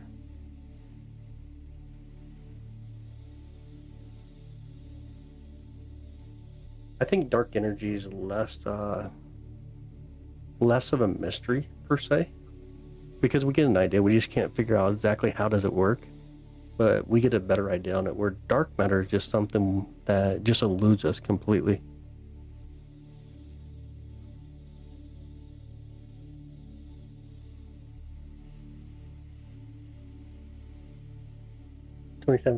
Total solar eclipse. Oh, that's awesome, Chris. Yeah. Delete monochromatic light. Okay.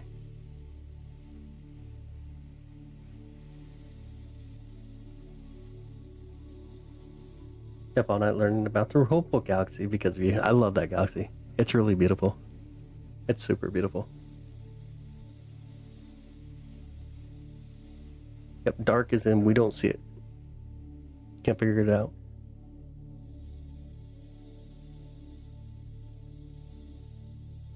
Oh, that's great. How's your night, bud? Welcome back.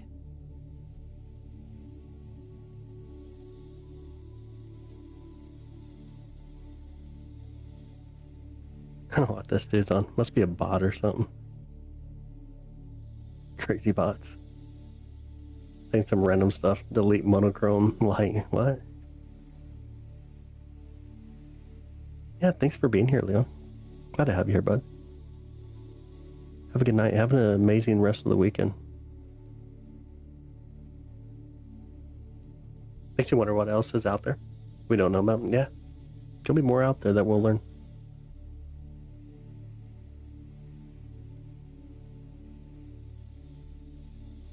What's up, Rodney? How you doing, bud? Watching the moon's Jupiter slowly move over time. Dude, that's awesome. That's really cool. Cosmic, that's super awesome.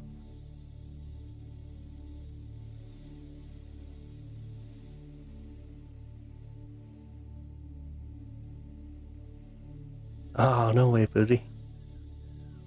From South Africa. I'm glad to have you here, bud. What time for me right now? 2:53 a.m. Almost 3 a.m. Yeah, see, the sky's fun. STS, whatever it is. It was supposedly the first spinning galaxy. Is that true? What's that? I must have missed something. As far as we know, in the universe, everything rotates, and it's been rotating since the beginning. How close can we see Saturn? It depends. Right now I got a camera that's not that much zoomed in, so we'd be able to swap around, because some of the clouds here My questioning was, would we be able to actually view Saturn with the clouds, or would they get in the way? And luckily, we had kind of a clearing as far as the night goes with Saturn. Oh, the ripple?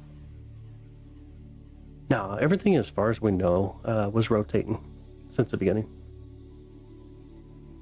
I think the question of dark energy is so much more interesting because of the implication of physics at every scale. I mean, isn't that concept? Yeah, but the thing is, like, it's a lot easier for us to see the effects of dark energy than we do when we do the calculations of the tidal forces when it comes to dark matter itself. Can we recommend a beginner telescope? That's a tough one. Honestly, it's so tough because it depends on what you want to do. But if you got a pair of binoculars, really wonderful way to start into astronomy. And also, you can look at something like tabletop Dobsonian. They are both fascinating, that's for sure. Sophomore year at KU in 1994. Oh, no way. My brother just started a massive job at KU, assistant director of IT there, which that's pretty cool. He starts on Tuesday.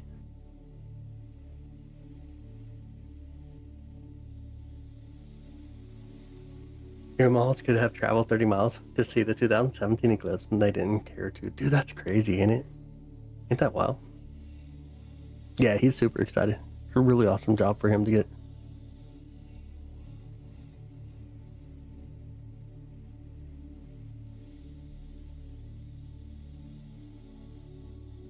Yeah, thanks, Ski. Appreciate you, bud.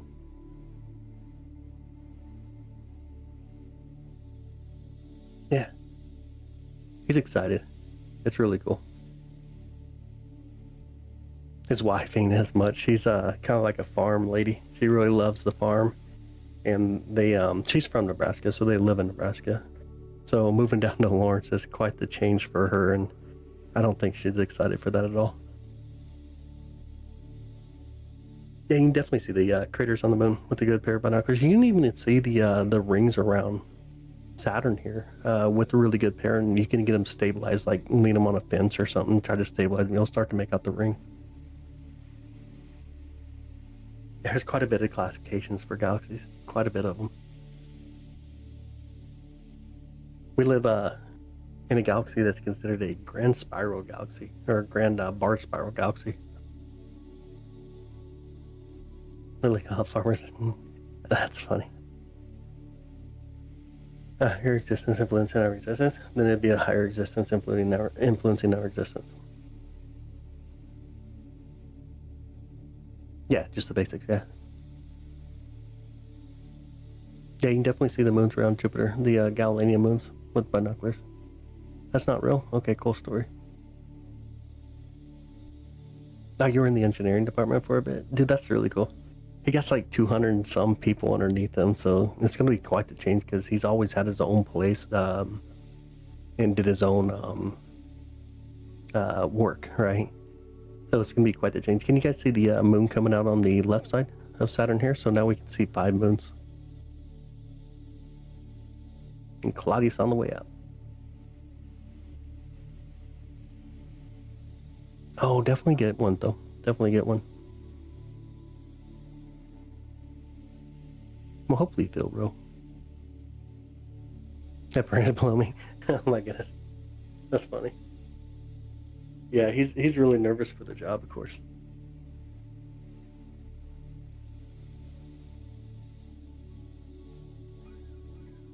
Hey, chill, dude. Enjoy the view of the Saturn and the moons around it.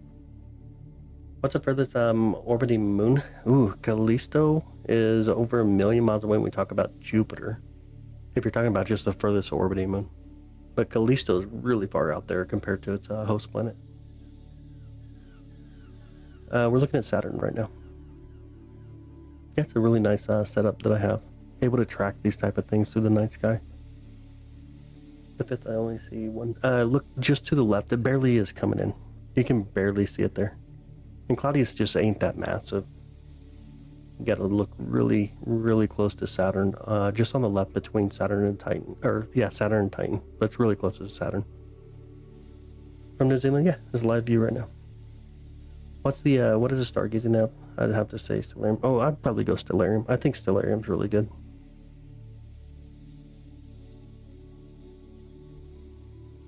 Yeah, it's just right off the Saturn's rings there.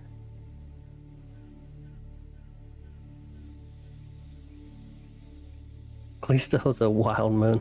It's a pretty cool moon. It actually looks really beautiful right now up here. Got a little bit of nice clearing.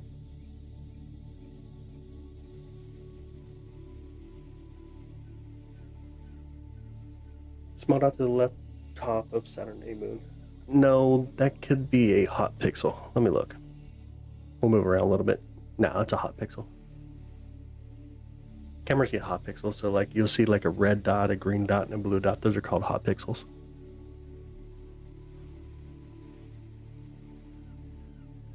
Hey, what's up, chap? How you doing, bud?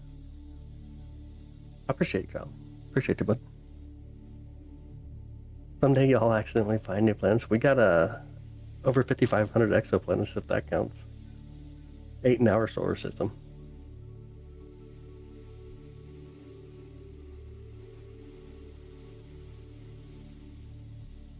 Little do they know.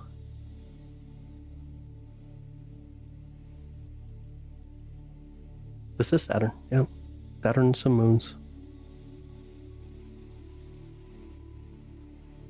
5 of the moons that we can see here. And then, of course, Saturn. Doing Saturn stuff. Got the brightness up a little bit so we can see the moons as well.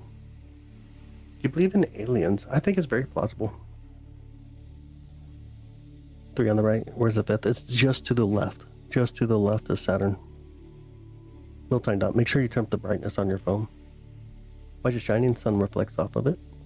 Is this your telescope? It is. Thanks so well. I appreciate that.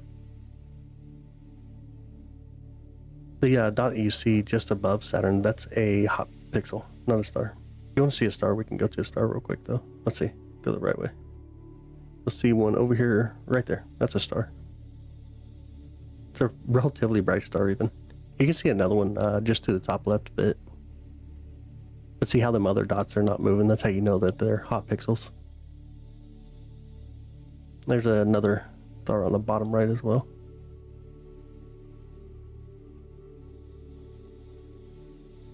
Thanks, Tim. Appreciate that. It's a decent scene right now. C11. Using C11 tonight. 11-inch mid-casket ring. Only for a one-way trip to Mars? I would not.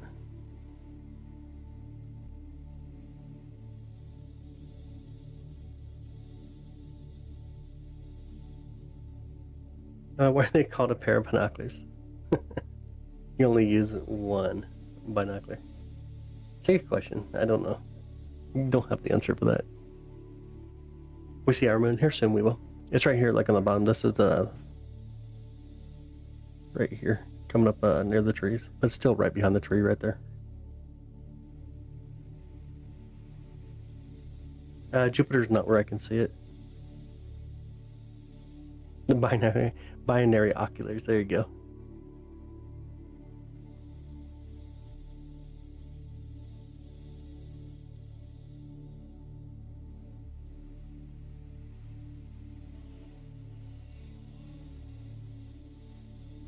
Is Pluto ever visible from your telescope? It is.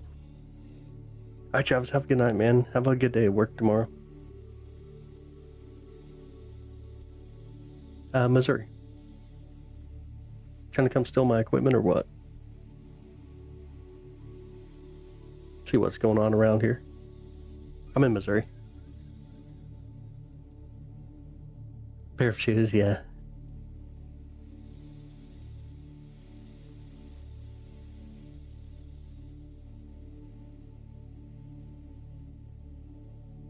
Yeah, the rings right now are almost edge on, so there's not much to really see at the rings. See a little bit of the striation on Saturn. Make out a little bit of the rings on the front side as well. But being edge on, not the greatest view of Saturn, to be honest. This Saturn. You know, the telescope must be expensive. Yeah, that's mine. See, Pluto's behind the trees. Sorry, behind trees for me currently. Here's the all sky above the observatory here. You kind of want to see what I can see. Besides a grasshopper. But this is what we can see currently.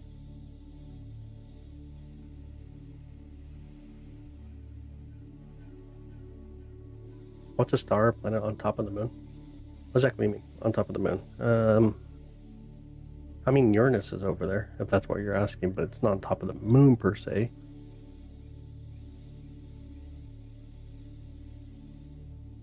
Is it coincidence the rings are parallel to your scope? No, just how my setup is. Like if I go out and change my my camera, and if I spin it, then it'll change the orientation of what we see.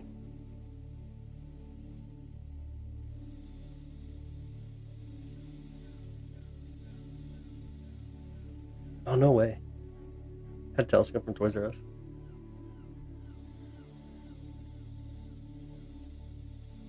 See the Milky Way? If the moon wasn't out, we'd capture it on the all sky. But with the moon, you can't capture the Milky Way.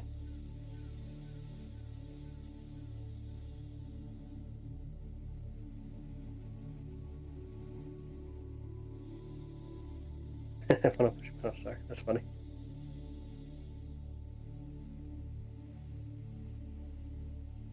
Yep, live view of Saturn right now.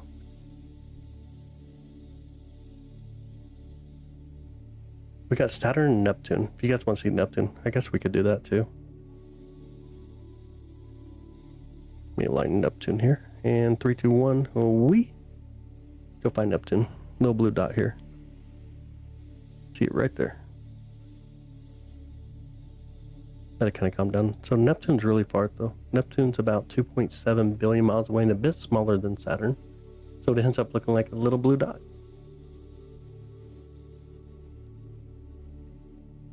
Oh yeah, I hope you get a good one soon.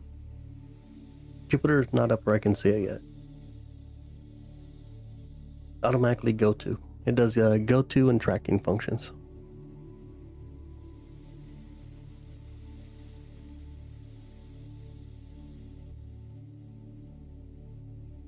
I can try to show you. See if I can drag it over real quick.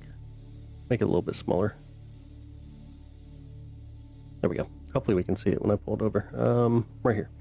So this is why I run inside the observatory. And if we want to go to Saturn, then we click Saturn. And then Slew, which I can barely see my screen, somewhere over here. Can you guys see Slew? You know what? I'll try it this way. Oh, I won't be able to see anything. I gotta look at the screen real quick and see which one's Slew. I'll bring it right back. Right there. Okay. Yeah, I'm blind when it's on this. Somewhere over here. Other, was that it? Nope. How far am I from Slew? I can't even see it. Yeah, Neptune's really small. I cannot see Slew on this. It is next to where the words are that you type in, which should be right here. So Slew is right here. Oh, there we go. Then we'll swing over to Saturn. There's Saturn. And then this is how we control the telescope. If we want to move it over a little bit, we can hit west. And it slings it over on, come in. If we stop the tracking, this is why if you don't have a tracking telescope, this is what you'd see in the eyepiece. But with tracking telescope, it'll take the RA, the right ascension, and then track it as it goes across the sky, trying to maintain that that view for you. I gotta figure out where my screen is. There it is. Okay. Thanks, Cosmic. I appreciate you. Thanks, Chris. Yeah, Neptune's really small. We can pull Saturn back over a little bit. Thanks, Squash. Appreciate you, buddy. Tomorrow night looks like it's going to be really cloudy. So I doubt there's going to be a stream tomorrow night, but Monday looks like it's going to be decent. Hi, Alyssa. Welcome in. What unique planet do you like the most? Jupiter. For the views, definitely Jupiter. Do you have a landscape screen? I used to stream also on landscape, but I don't know. Right now I've just been on vertical. I was thinking about, do I want to throw it on landscape as well? You guys see that bright light? Or am I just imagining stuff on the bottom camera? I don't know if I'm imagining stuff. I thought I seen something. Saturn is the breathtaking. Sadly, the beauty rings soon will disappear. Several million years from now, the rings will be gone.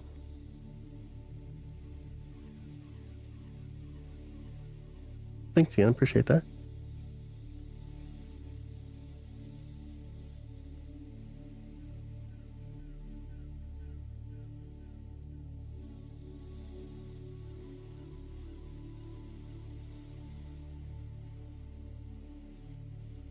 Oh, it's covered by the chat, is it? Is it really hard to see the bottom camera or no?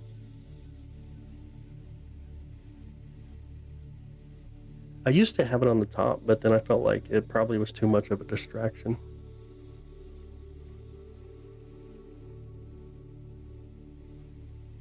I think if you hold your finger in the middle of the screen, then you can turn off chat in there.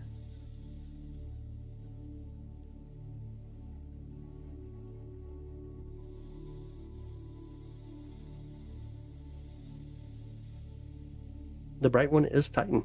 The one on the left is Titan. Yeah, if you hold your finger in the middle of the screen, then it'll give you a pop-up. Then go down and it says chat. You just push the on-off button there. You're welcome.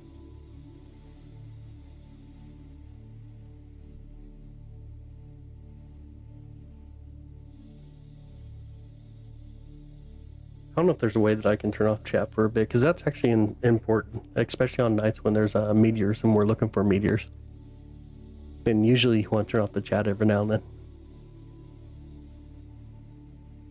Yep, there are the Pleiades. Pleiades are hanging out today.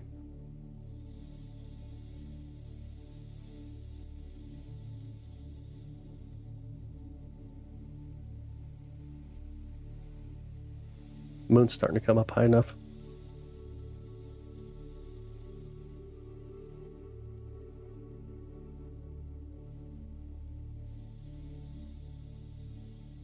Yeah, Saturn looks quite bright. It does. We got a lot of exposure up right now, though, so we can see the moons around Saturn. Very beautiful. Really beautiful view for what it is tonight. But if you want to see the moons, we got to have a lot of brightness, obviously.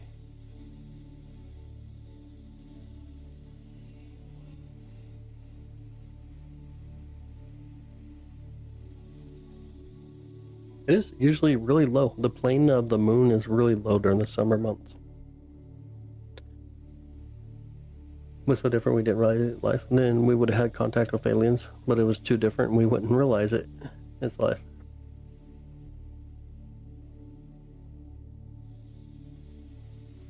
I'm in Missouri. Titan's on the left side. And then Claudius is right next to the left of Saturn, right next to the rings.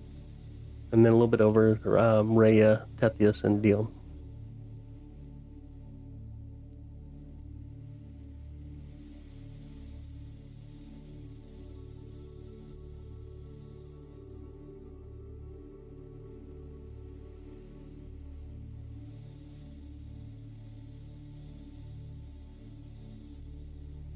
There's a mosquito in here.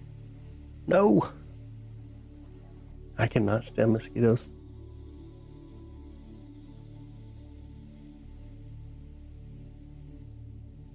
Yeah, absolutely. I'm glad to have everybody here with us tonight. And of course, that's the cool thing is I got something that I believe is an interesting way to be able to observe the night skies, and I enjoy jumping on here and showing it. If Saturn's moon's got in a fight with Jupiter's moon, who'd win? Ganymede, Jupiter's moon.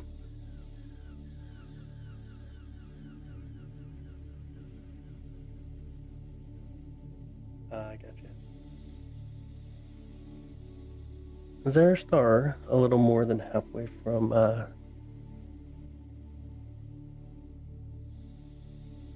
Titan? You kind of move. There should be another moon between Titan and Saturn.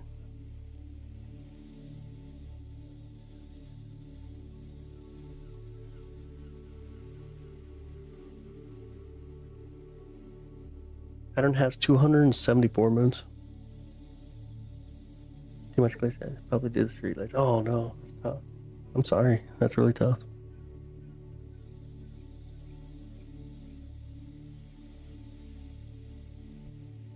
I'm really not seeing a cloudiest on my side right now. See if I can give a little bit more brightness. You can barely see it there, but there it is on the left side.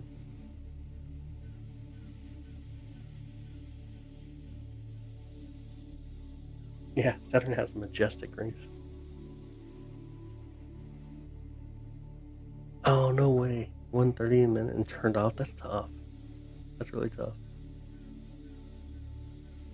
The yellow moon is Titan. That would be Titan. Oh, I thought I got that mosquito. I did not. Darn mosquitoes. Looking for anything particular today? Clear skies. Trying to stay away from the clouds. Honestly, I wasn't even sure that I'd be able to go live because of clouds. Look at the grasshopper now on the all sky camera. He is just chilling. Insane. That dude's just chilling.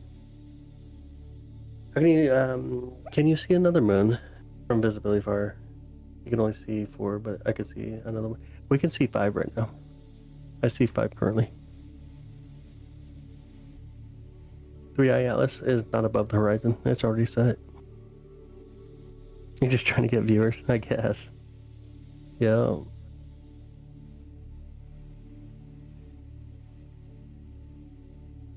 Yeah, the thickness is insane. It's not that thick at all. The ring is not very thick at all. Can only make so many Jimmy Cricket jokes. That's funny.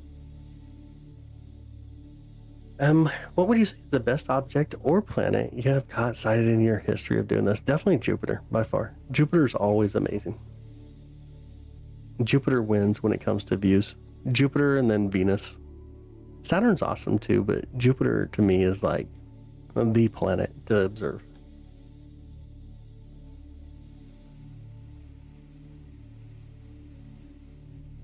It's relatively expensive, yeah. This telescope's relatively expensive. Moon day, yeah. Monday, yeah.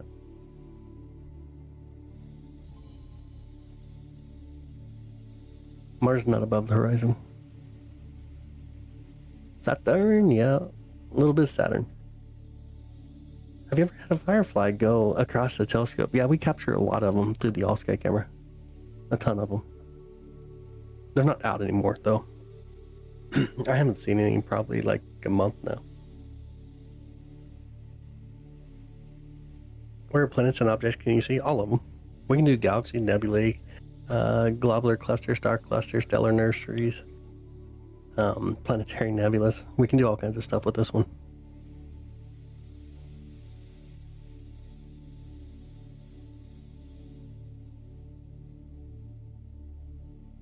You see more clearly, or do you need very expensive equipment to see it clearly? Honestly, when you look in the eyepiece with your eyes, I think it's a lot more clear. You see some satellites in the telescope, they zoom through so fast. We can capture them though, and you'll see the streak. You see black holes from there. We see the effects, but not the black hole. We can get rid of the glow just by turning down the brightness.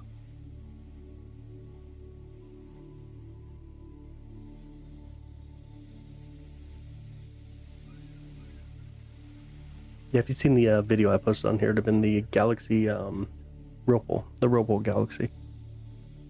Really beautiful galaxy too. See how high the moon is. Do y'all want the moon or no? We go view some moon. Looks like it's getting up pretty high. I explained to my wife that I need a telescope like that. Oh, dude. Oh man, you're in trouble, bro.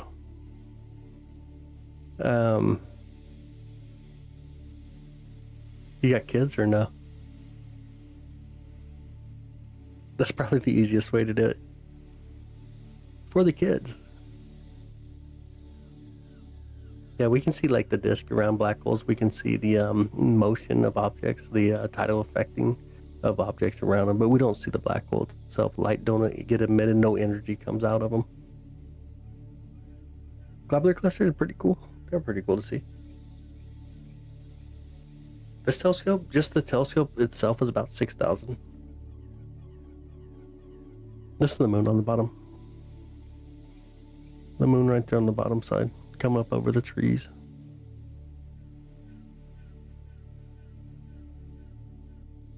Oh, on top, yeah, that's Saturn. On top, Saturn. Saturn and some moons. But looks like the clouds are getting there. It's hard to see moons right now. Let me turn up a little bit more brightness. Good to see you, Tom. How you doing, bud?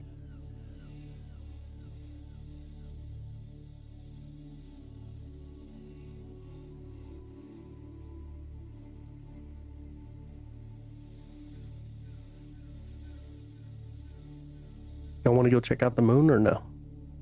What are we going to do?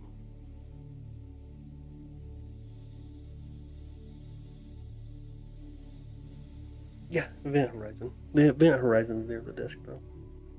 That's where the point of like no energy compared to, or it's where energy comes to a fine point. Do the moon? All right, let's zoom all the way out real quick.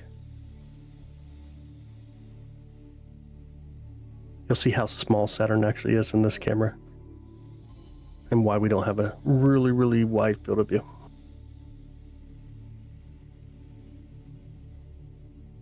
Pretty cool, ain't it? Saturn's gorgeous, though.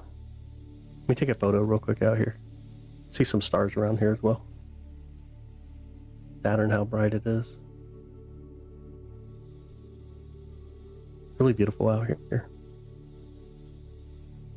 All right, let's do it. Let's go to the moon. Let's go to Mono.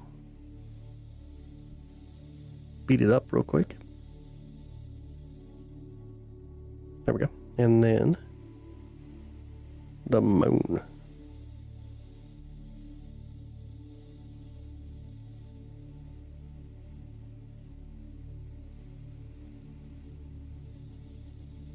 Three, two, one, and off we go.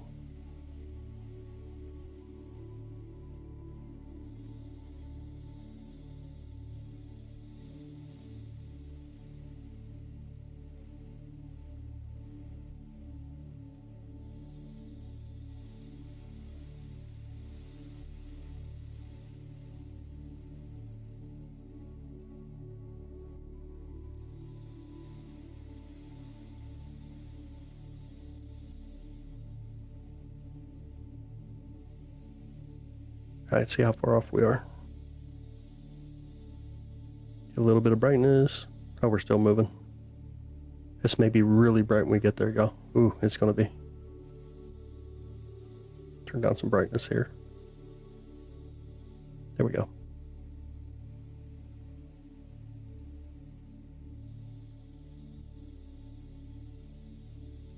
And the moon.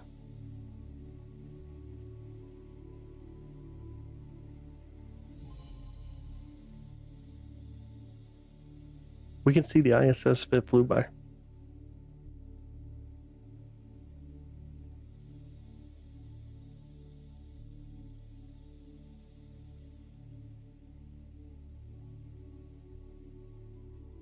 I need to zoom out correctly. There we go. Beautiful moon tonight.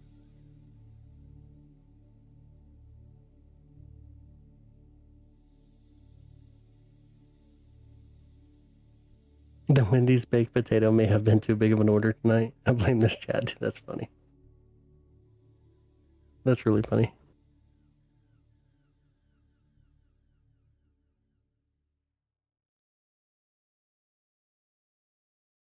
Really crispy tonight. It's like most of the clouds are clearing up over here too. There's a little bit right next to the moon, it looks like.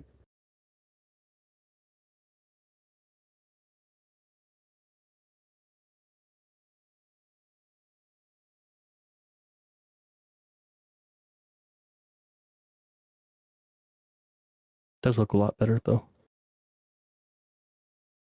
You ever do lung exposures? I do. Depends on what we're doing.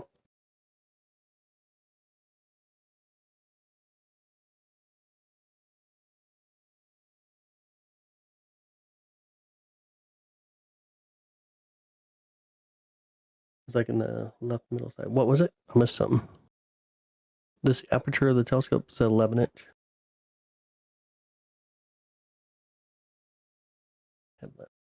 Missed something, Tom. What was that?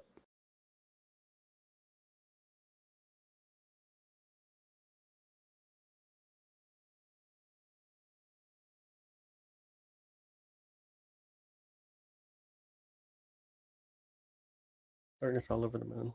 Just not visible during sun hitting it. So where you see the darkness, that's bosonic lava. That lava actually solidified after the Great Bombardment period. So you still see a lot of impacts there, but not as much as we see in the regions where the bosonic lava is not at.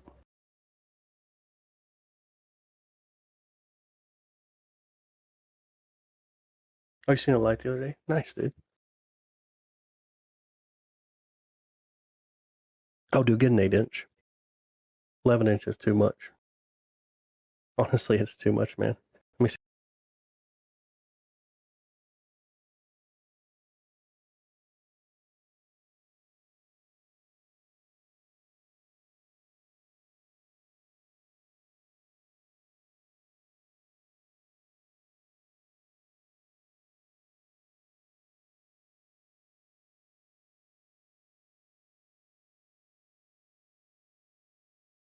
No, they're not the same depth. They're different depths. Tell my wife that's funny. This one's a C11. It's a relatively expensive telescope. I don't like. It's not one I would recommend picking up. It's a. I'll type it in chat here.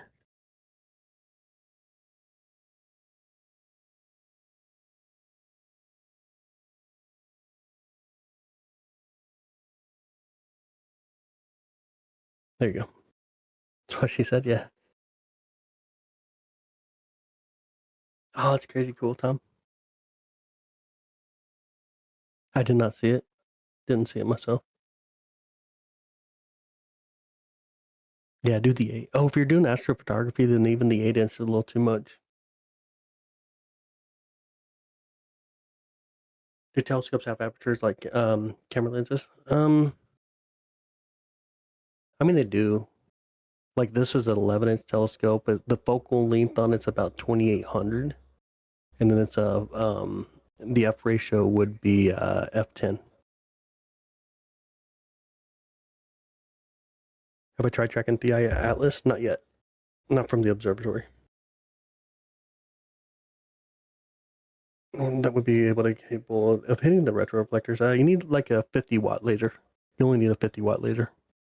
Look up Mythbusters. Look for Mythbusters. Search Mythbusters and then retroreflective mirrors. There's a really good episode on it.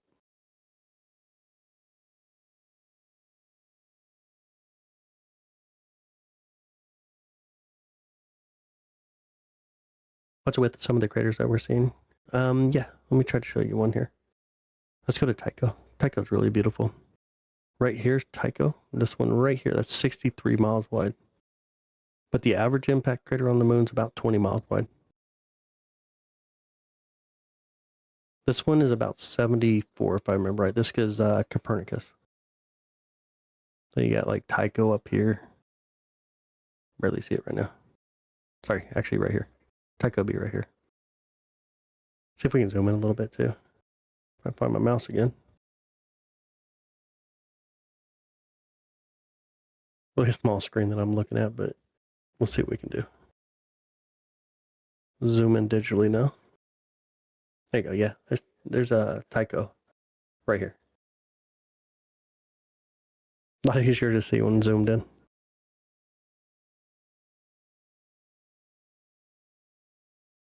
Beautiful moon though. There's the cat on the moon. Cat's right here. You can see its head, its neck, and its tail.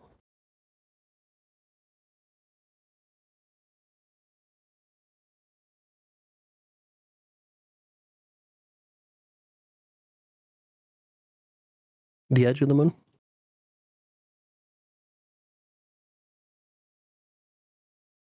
There's the edge of the moon.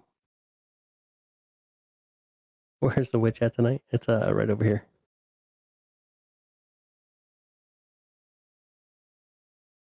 She's right there.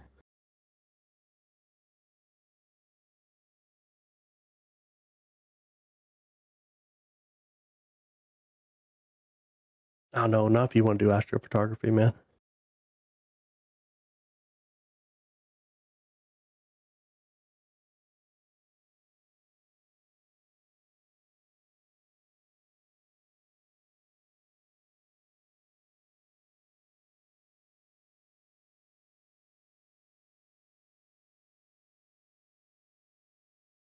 No dog facing the camera. Hands front. Okay, I got you. Front balls. There's some really beautiful mountain ranges right here.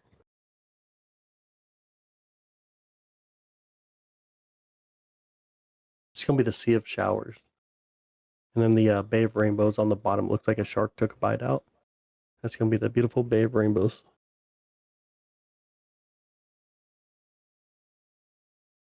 A couple of the moon landings are on this side.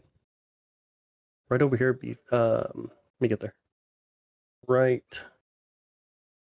here's 15 near Mount Huygen. This is the tallest mountain on the moon, and 15 is right out here. And then you got 12 and 14 are gonna be. If I can move over it now. 12 and 14 are gonna be out in this region.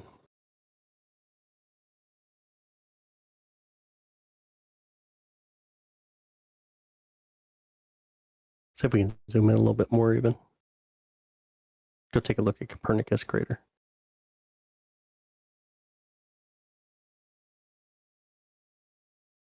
Maybe too much for this camera though. We'll see. Oh no, still looks decent. We gotta try to focus a little bit. Oh man, it's so small on my screen though. And now I lost my mouse. Where is my mouse? Right there. Let me try to zoom in. There we go. I want to try to focus just a bit here.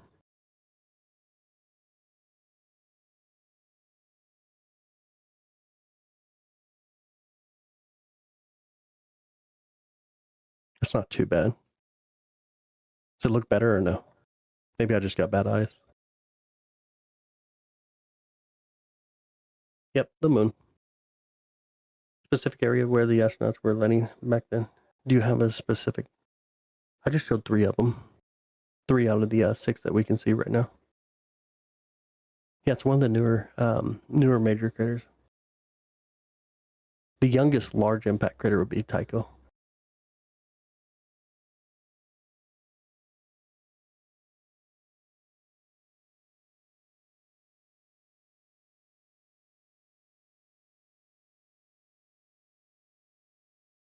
Tycho's a really beautiful impact crater too.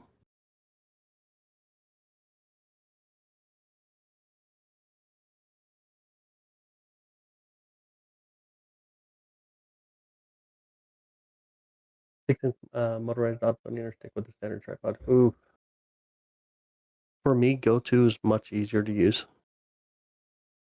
I think it's something that you'll pick up and use more frequently. Yeah, Central Peak. Right in the center called Central Peak. The Aitken Basin. So you don't see the basin, but you can see some of the rim sometimes, but not right now though. I don't see any of the Aitken Basin rim up there. This is south side of the moon we're looking at currently. Where's Saturn? On the other side of the sky.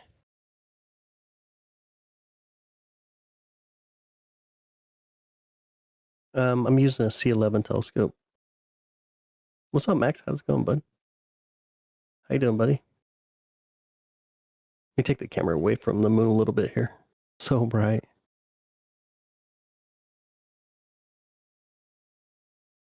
Check out Pleiades up there doing Pleiades stuff.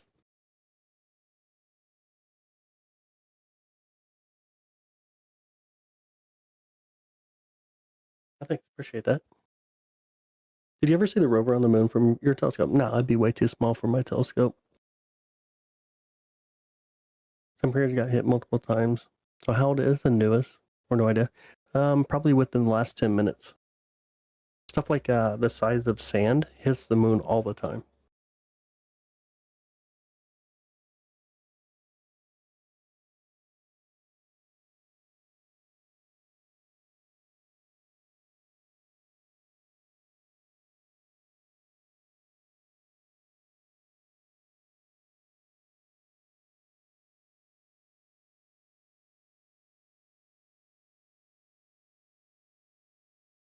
I got to see Jupiter today, this morning, dude. That's awesome, bro.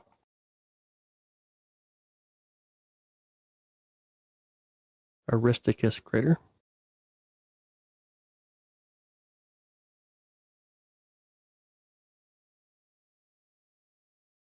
Here's the diamond ring on the moon. Yeah, a lot of distortion tonight. There's a lot of clouds earlier, so I'm sure we got a lot of moisture above us. Especially look like the edges.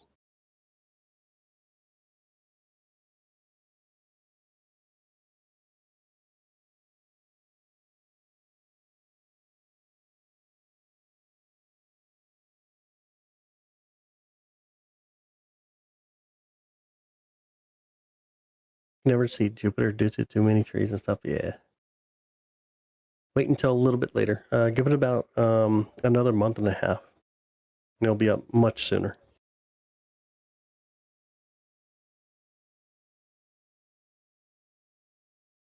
Where's the interstellar visitor at? I don't know.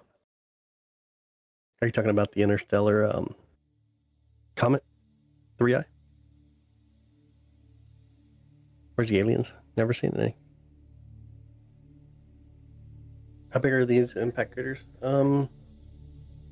This one with the central peak right here is about 63 miles wide. Yeah, it's not where we can view it right now. Is it January when it looks the biggest? No, I think opposition for Jupiter this year. Let me get it real quick.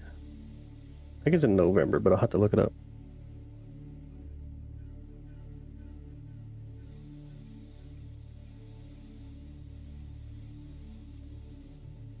It may be December, actually. I mean, it may actually be January this year. Yeah, it's gonna be January. January 10th. Dang. Years are going by way too fast. What time of year do you find the best views? Winter.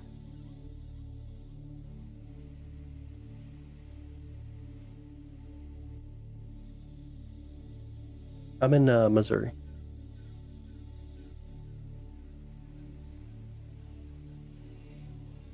Are you starting to see Venus now? Very awesome. It's really cool to get to see Jupiter and Venus out there together.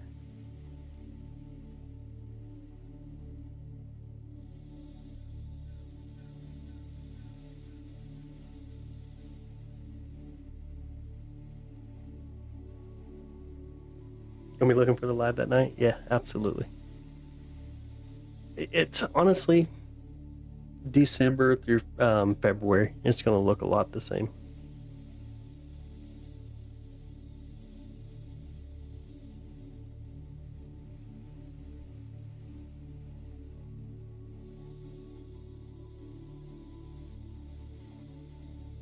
It's actually really beautiful right here. Getting to see the mountain ranges, some of the impact craters inside the volcanic lava. The one right here, like the one on the right side, happened before the lava solidified, and the ones on the left side happened after the lava solidified. And you can see some other little dots coming up. Those are going to be little asteroid hits. What kinds of mountain ranges? Mostly from impacts. What's up, Awesome Gaming? How you doing, bud?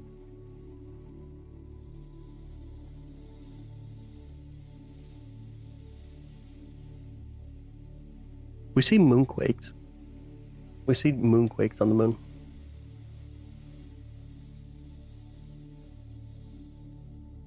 It's a different effect compared to what we see here on Earth, of course.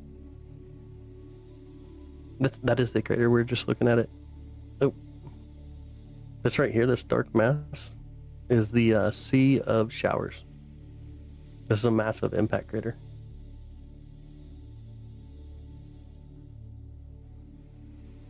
Jupiter's not up where I can see it. Does the moon have a little atmosphere? It has an exosphere. Very thin exosphere.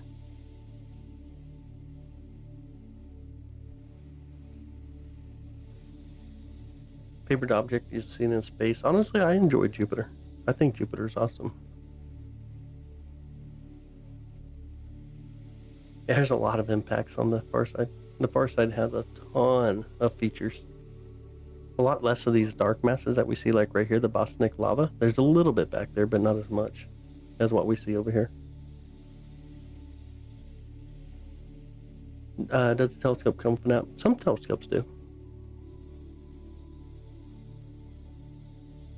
Yep, the Marias, yeah. I can't see Venus. It's not up where I can see it. Enjoy the moon, bro. Beautiful view of the moon.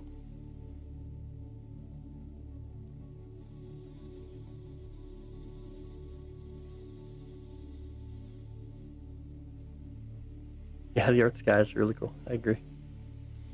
Our atmosphere may be hard to see through it with like telescopes, but we got a really beautiful sky. I think the atmosphere just kind of adds on to just how beautiful things are.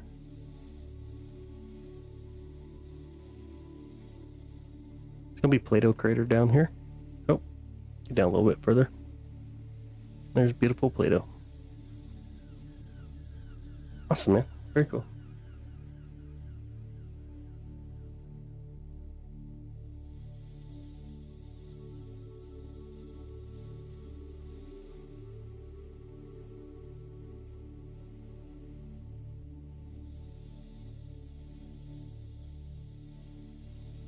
Darn mosquitoes back in here again.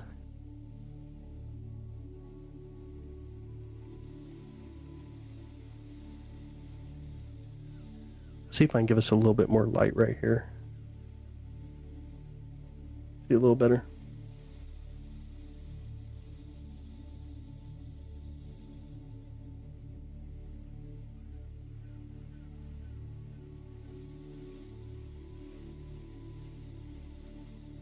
Yeah, we should be really thankful for atmosphere. That's true.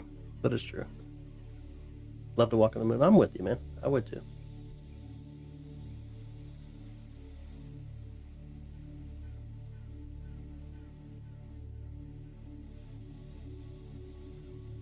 Love it. Absolutely. I'm an astronomy teacher. I am not a teacher.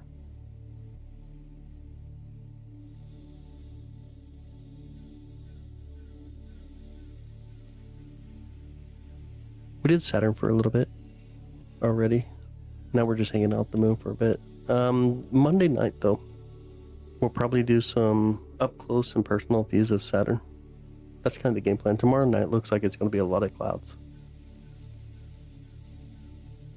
If it's not cloudy, I'll try to be on, but it looks like it's going to be a cloudy night tomorrow night. It's supposed to be really cloudy right now, too, but we've been pretty fortunate.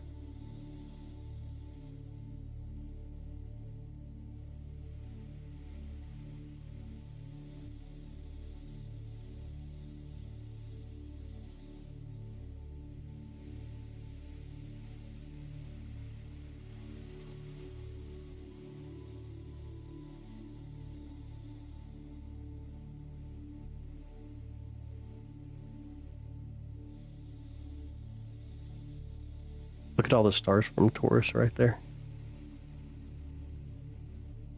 Taurus really stands out. What's the moon's lowest point? The low planes of the moon. Oof, what did LOR map out for the lowest point? Man, I cannot remember. The deep impact crater, which would be Atkin Basin, is about 7 miles deep, and it's going to be within Atkin Basin, but I can't remember the impact crater.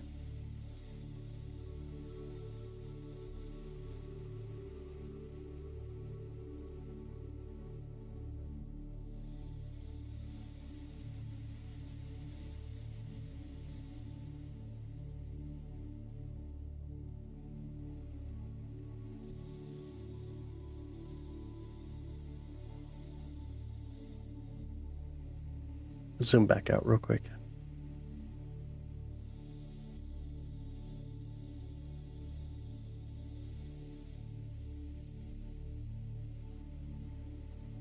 There we go.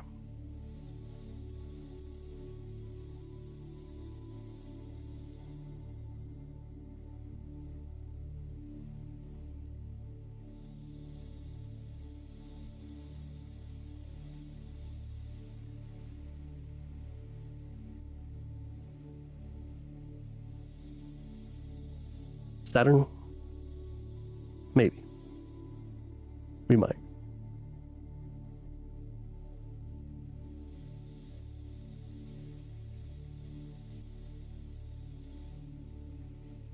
Three, two, one, we on our way. What do you think about the pale blue dot photo? I think it's amazing. I don't think I have any videos on Pluto. I've captured Pluto several times, but I haven't made content based on Pluto though. Pluto is just a little baby dot. It looks almost like looking at a star.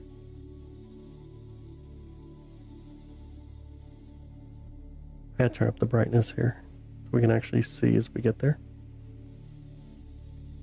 I'll turn up a lot of brightness actually.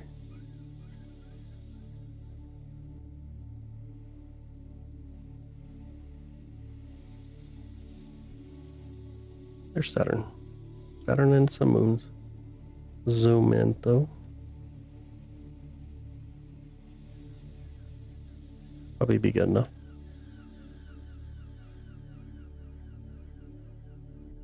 Hopefully you can see it okay.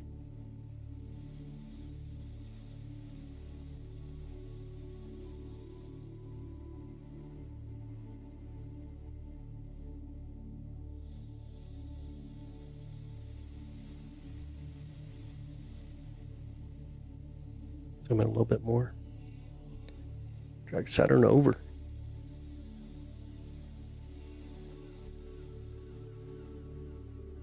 Our beautiful planet Saturn.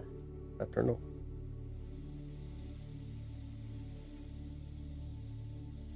See if I can actually speed up the view too.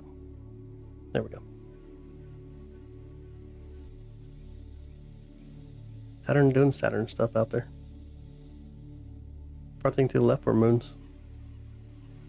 I can get them to come back in again. You'll see 3 on the right and then 2 on the left. This one is Titan. Right here's Titan. And Claudius. Dang, I'm gonna have to try to remember. Let me look at Sky and Telescope real quick and get it real quick. Like Tethys, Rhea, and Dione would be right here.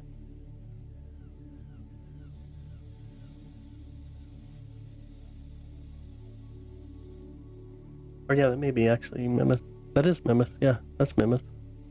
So Rhea and Tethys are really close to each other right here. Yeah, that'd be Mimith.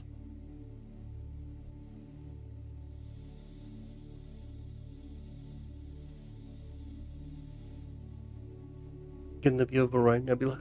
Not right now, it's not high enough. Over further to the left would be a star. This over here is another star.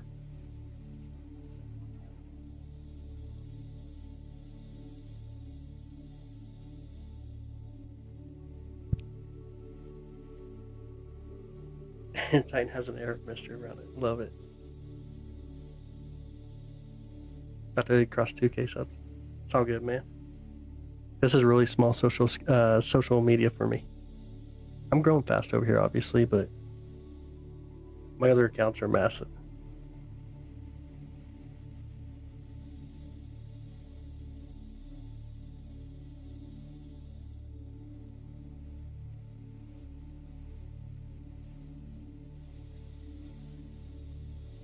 You want to see the worst thing, though? Let me see if I'm pulled up. This was a mistake, actually. I was supposed to have a verified account when I came over here, so check this out. I'm really new to YouTube. I don't know a lot about YouTube, obviously, but this is comical, though. Someone had my name already on YouTube, and they got 14 subs. And look what they did to them. They got the verified account, which is really funny. Hopefully they get that fixed pretty soon, though. I'm in the USA. Went from 40 to... It's 274 right now. 274 moons confirmed on YouTube. No, sorry, on YouTube, on Saturn.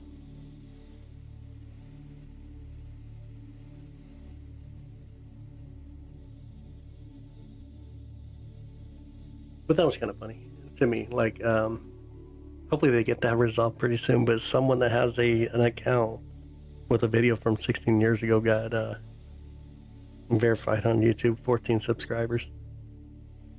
Kind of comical. Oh, it's an old account. That account's been there for a long time.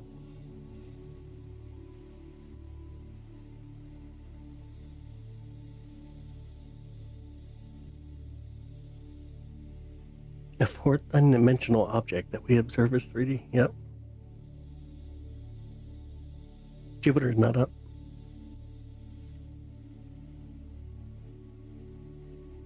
Nah, Chris. Titan to the left, it is. Titan on the left side.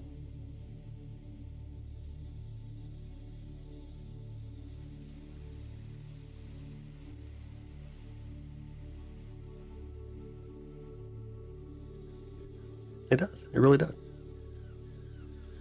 This is beautiful Saturn.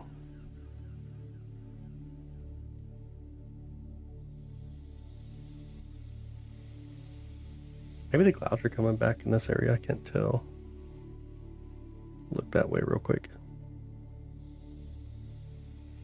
No, looks clear. Yeah, it looks clear. C11. Currently using a C11 telescope. That's about as much as we can zoom in with the current setup I'm using. Tuesday night I'll probably set up to have a lot more zoom.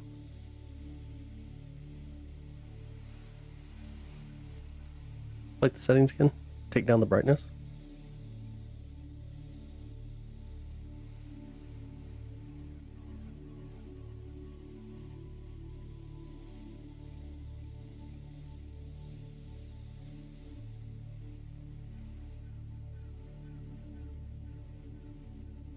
We'll telescope over a little bit more. Venus is not where I can get to it. Jupiter and Venus are not in the view.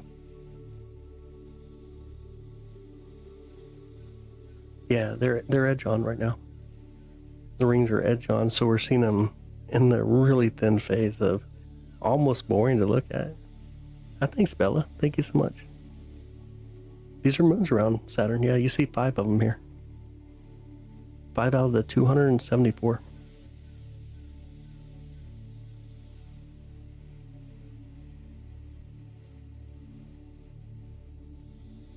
In the middle is a little better. Yeah. If we put in the other camera, it looks really good though. Oh, thanks, Roger. Appreciate you, bro.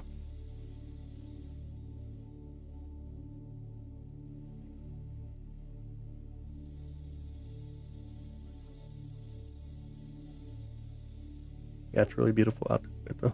There's much brightness I can get. Really beautiful though.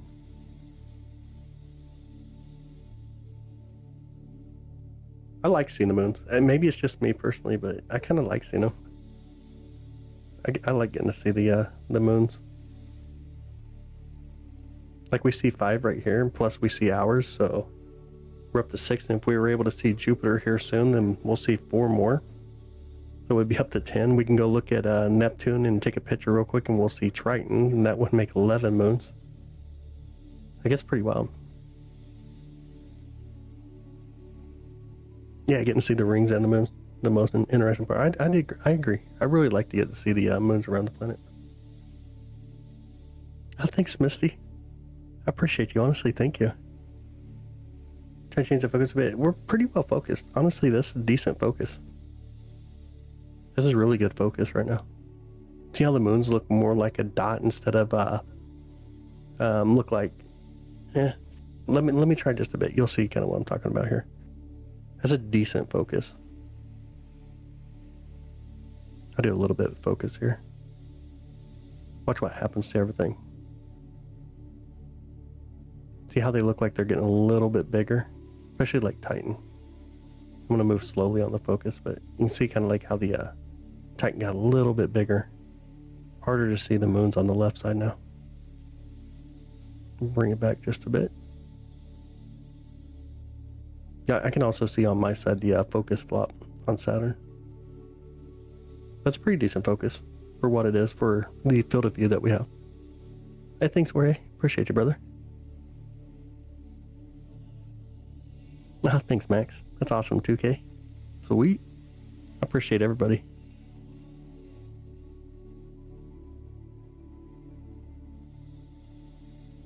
Yeah, it's a decent view, though. You can see the striation on Saturn right there.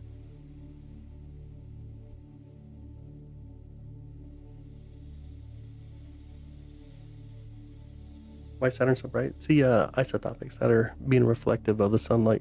Mostly hydrogen when we talk about Saturn.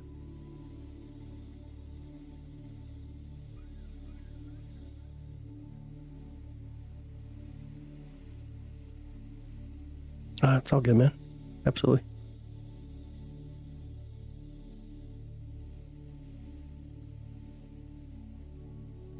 Yep, all gas. Not a surface like what we're used to here on Earth. We got 4 gas planets and we got 4 terrestrial planets, if I can get it out. Yeah, Max, I appreciate you, man. Have a good night, buddy. Have a good rest of the weekend.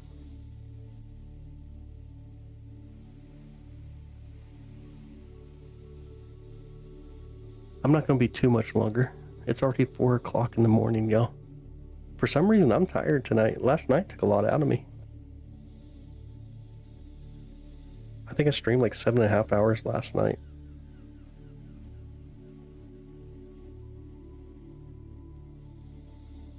It was a long stream. Oh man, our grasshopper's gone. No longer on the all-sky camera. He took off. What happened? See some clouds coming in on the top of the view there.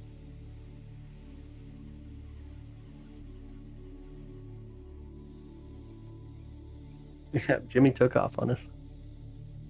Which direction do you look to see Saturn? Look almost due south and a little bit east. Or sorry, a little bit west.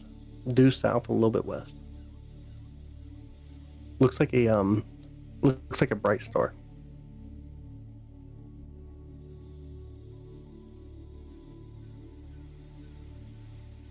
Sleep till 11, yeah.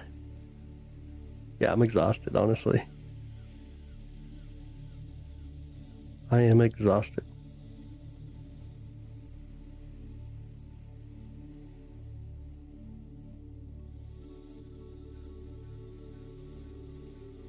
I don't know if we can see Jupiter behind the trees or not, but we can try. Let's go. 3, 2, 1. Whee!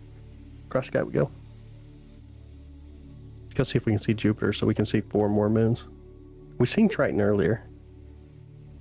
Plus our moon. So we got a lot of moons tonight. Let me zoom all the way out too. Get the widest capture area on the camera.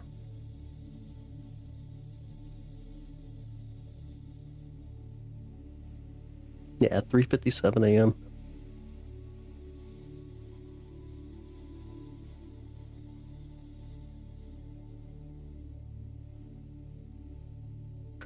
Responsible amount of caffeine. Oh my goodness. So here's Jupiter. Looks like it's too far behind trees though to be able to see the moons.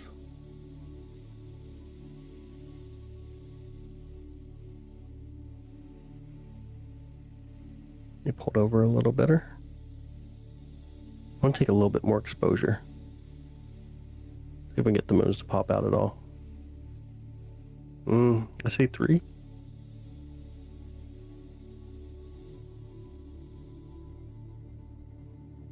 Let's see where the 4th one is.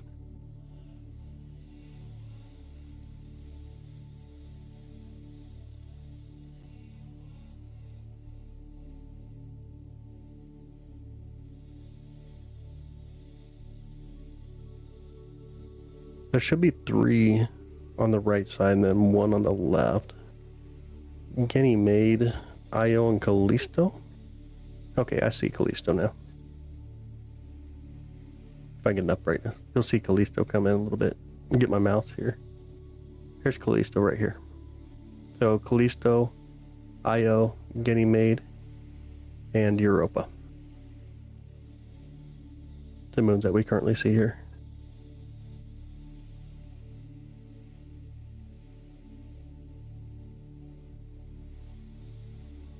Can I see the banding yet? No, don't look like it. Way behind trees. How come we can't see the stars behind most of the planets? We can, we just got to take a long exposure photo though. Like, for example, here we're looking in trees. Like this is a very tree area, but let me try. Let's take a 4-second photo. You'll start to see some stars out there. Obviously the planets are bright and they're much closer to us, but you can make out some. There's some stars right here. There. Just whenever you take a photo though, you usually pick up the brightest object. But notice the background here. Watch it kind of moving. These are going to be the tree branches. See how it's kind of moving in the background? Tree branches moving. So once it's above the trees, you'll start to make out the stars a lot better.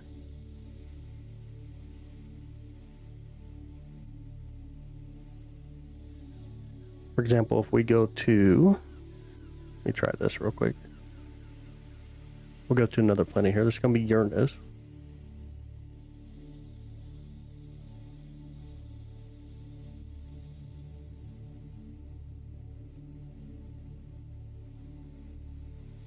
The bright light was the moon. Alright, so there's Uranus. And you can see stars as well out here. If we change it to color though, let me turn to color. Then you can make out Uranus a little bit better compared to what stars look like. And then let's take a photo. Wow, some of the gain. We'll do like a 4-second photo. This is going to be Uranus, the planet Uranus here. Alright, so there's a bunch of stars and there's Uranus. And I can do it this way too. Let me play solve it real quick. It'll move Uranus right down to the center.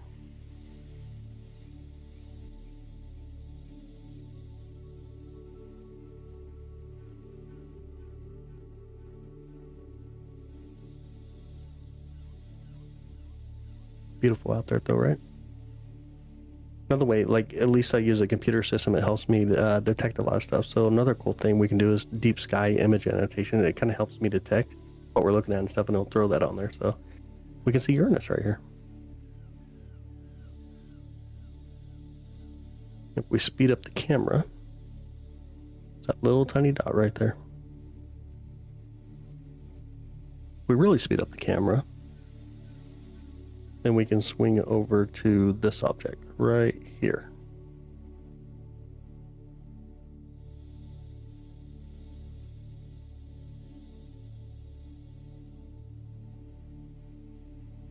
Let me find this beautiful thing. Try to correct the colors on it so it looks correct.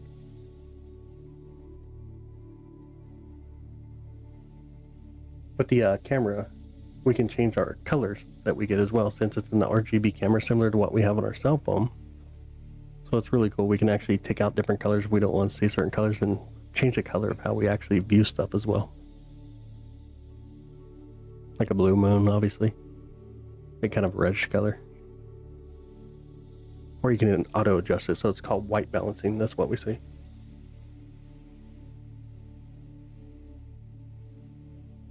It's not becoming a rust color. We do observe some rust on the moon, but it's not becoming a rust color. It's not like it's changing or something.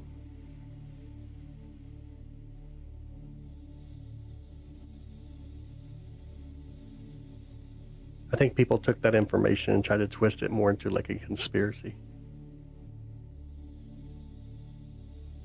I don't use a moon filter myself with this type of viewing unless it's like a full moon and we want to try to pull out some details. Then I'll end up using a moon filter.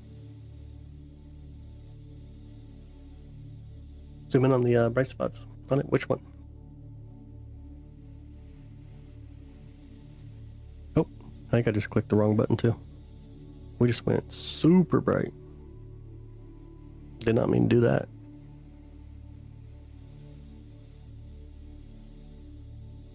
We're zoomed in a little bit though. That helps you. I just got pulled in the view.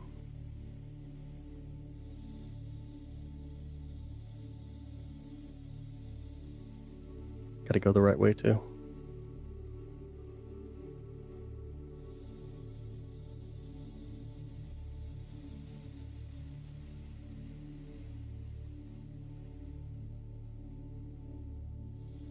think you're talking about Aristarchus over here. The bright impact right there. Yep, live view of the moon.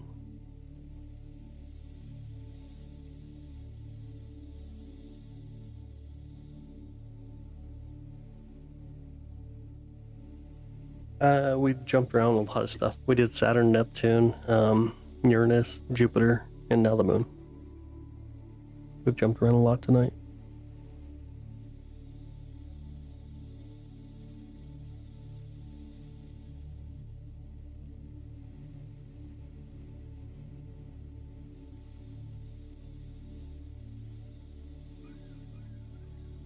Oh yeah, and Neptune. We did do Neptune as well. That's true.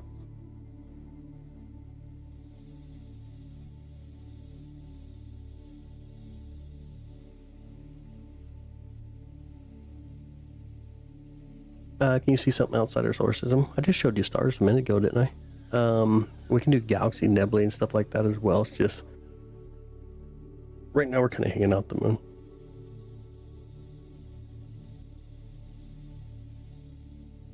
There's not a lot of galaxies we can capture right now with the moon right here. That's kind of make it a little bit tougher, but let me see here. Let's go look at M33. It's gonna be the Triangulum Galaxy. We can try to swing over and take a look at it real quick.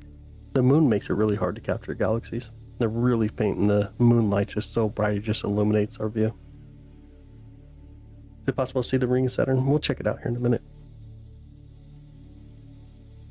Have you ever seen anything weird in the sky that you couldn't exist? No. Or explain? I have not. Moons are your favorite? Mine too. I think it's really cool. Yeah, it creates light pollution. The moon creates light that you don't want to capture when you're doing deep space.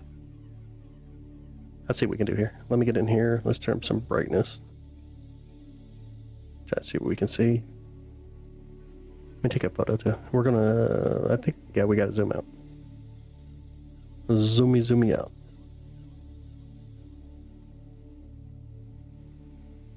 There we go. Bunch of stars here. I already see part of the galaxy. But I'm going to play solve it anyways just to get it all centered up for us.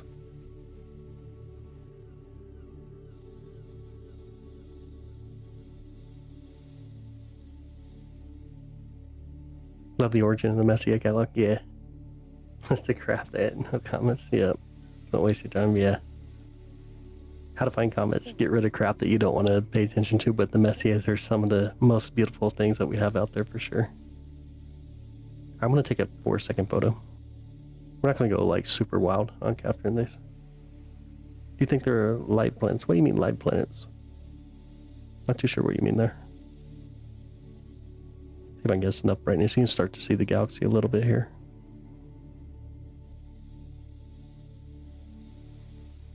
It'll start to come through a little bit.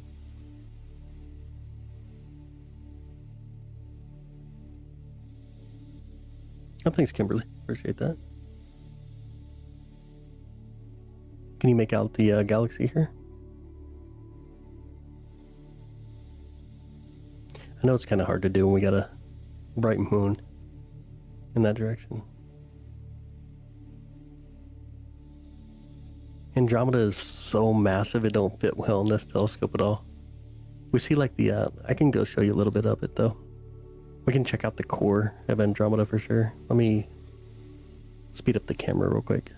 We'll swing over to Andromeda. You'll see the core. It's going to look like a little bright little dim area. I don't know. It's kind of hard to explain, but you'll start to make it out here quickly. You turn up some brightness right there. A lot of noise though, obviously, but you see the core of Andromeda right there. This is a supermassive black hole that we find in the core of Andromeda. Pull out some of that brightness real quick, and then we'll try another photo here. See if we can get a little bit of Andromeda come through. It is one of our neighbor galaxies. Man, my throat started itching.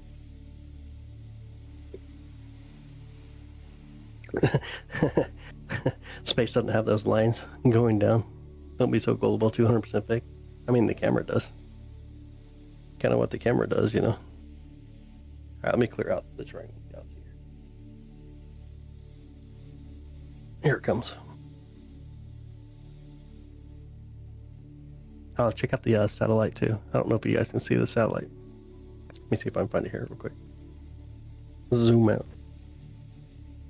Let me turn up the brightness. I just seen a satellite going through, but now I lost my mouse.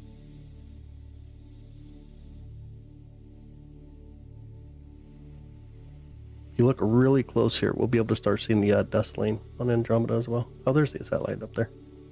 So here's that satellite.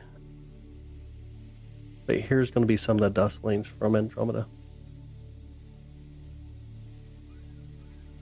Pretty awesome.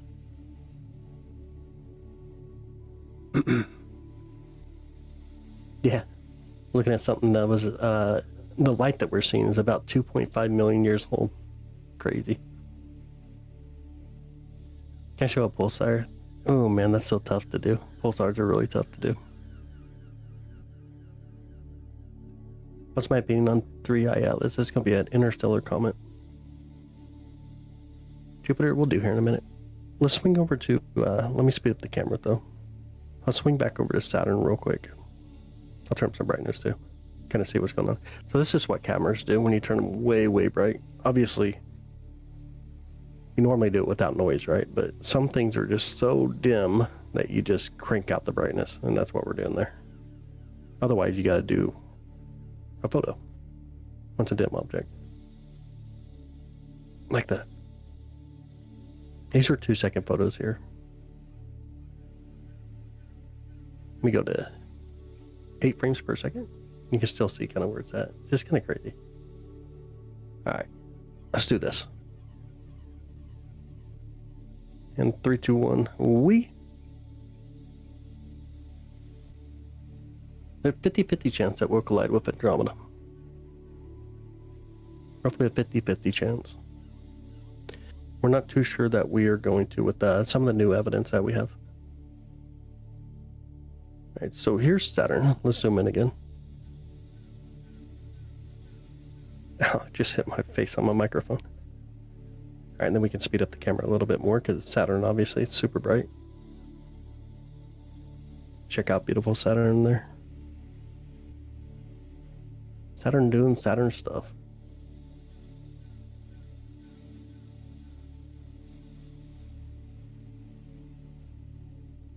Nah, it's 50-50. 50-50 chance now of a Andromeda and Milky Way collision.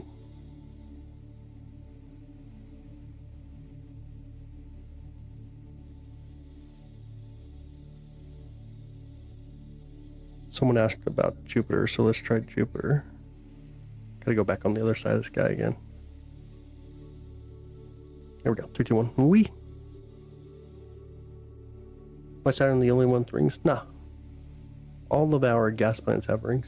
We used to have rings. Mars will eventually have rings. Rings are pretty common.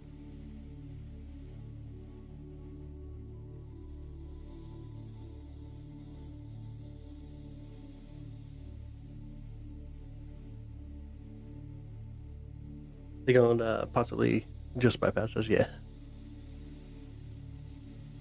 Yeah, it's just a 50-50 chance now.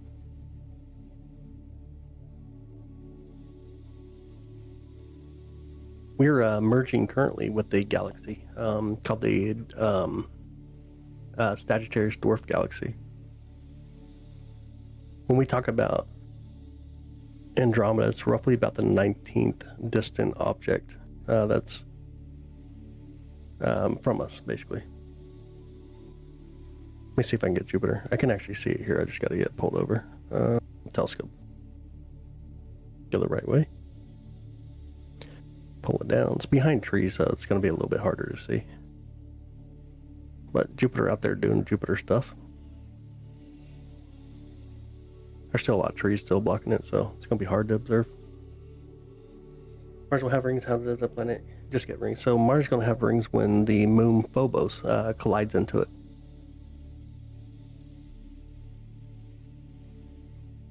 Yeah, we got several satellite galaxies. There's a lot of galaxies in our local group.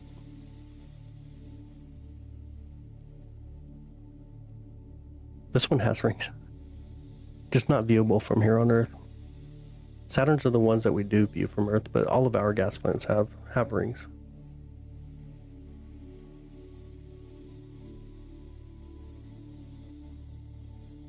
Let's do this. 3, 2, 1. We turn down the brightness a lot here. Oh, still too bright.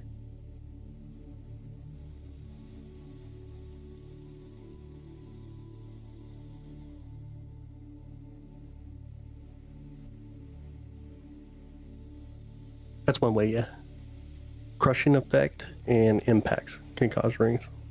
The two ways that we know rings can be caused. Well, I'll take it back. There's a third one. Development. See, tranquility is in the dark side. We can't see it right now. Past the phase to be able to see a tranquility. Was I sure I'm not believing anymore that it's a telescope? I mean, that's what nice telescopes do, man. Go 2 mounts. See if I can see it right now. The telescope pointing. Might have to. You can kind of see it right there. See if I can turn the camera enough. A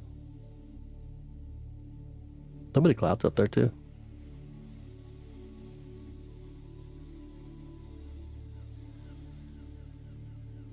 What the telescope does. Pretty good at being like right on.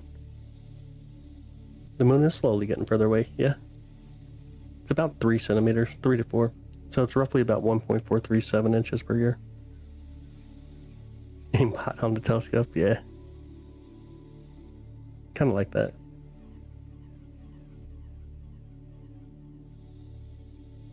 I did Jupiter just a second ago. It's behind trees, though. It's hard to get Jupiter's behind the trees back there. Here's what it looks like above the observatory.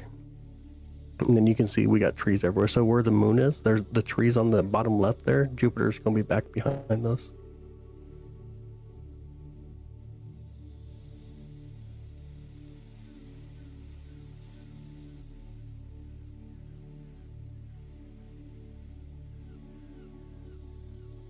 Really beautiful, beautiful view this morning.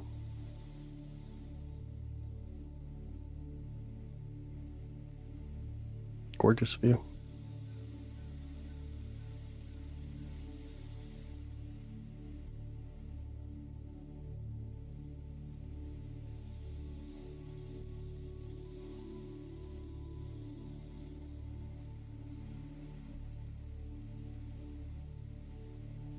See clouds coming in though.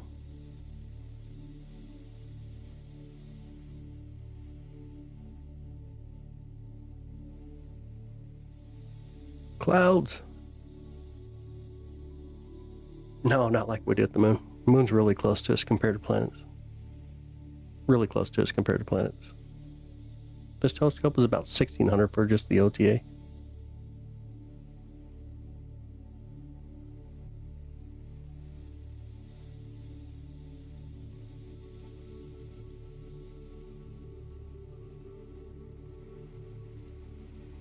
The clouds near the moon. Kind of a beautiful view, actually.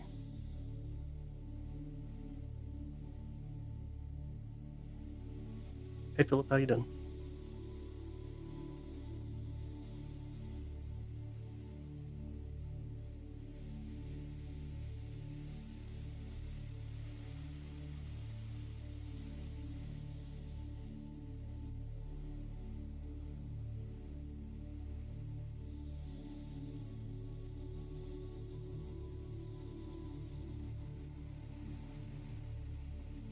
Could you perhaps see the storm on Jupiter? This one will.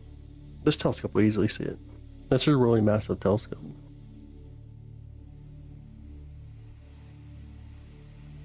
How big are the impact craters? On average about 20 miles wide. A lot of these that we see right here are fairly decent. These are going to be, I assume that we're talking about the ones right here. Let's try to get pulled in. 60, 70, 80 miles wide. Why is there not gravity going to the moon? There's gravity going to the moon. Got more gravity obviously here, and then the moon itself has roughly about 1/6 of the gravity of what we hear, But everywhere in the universe, there's some kind of gravitational force. It may be very, very, very slim, but as far as we know, there's gravity everywhere. The gravity comes from mass, but that gravity can extend out pretty far.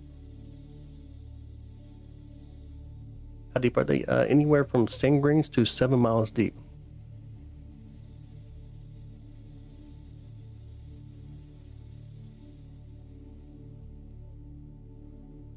Hey, what's up, Bernie? How you doing, bud?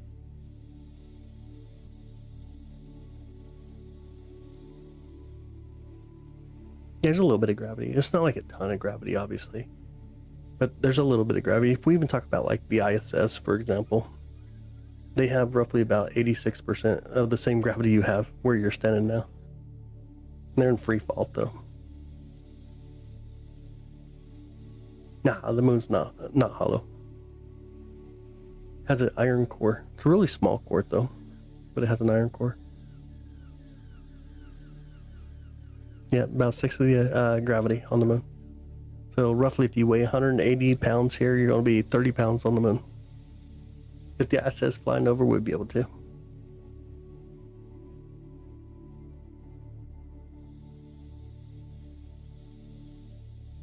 Hey, what's up, Maria? How are you doing? What do you think the great attractors? Don't know. How deep are the layers? Ooh, the silica is relatively deep.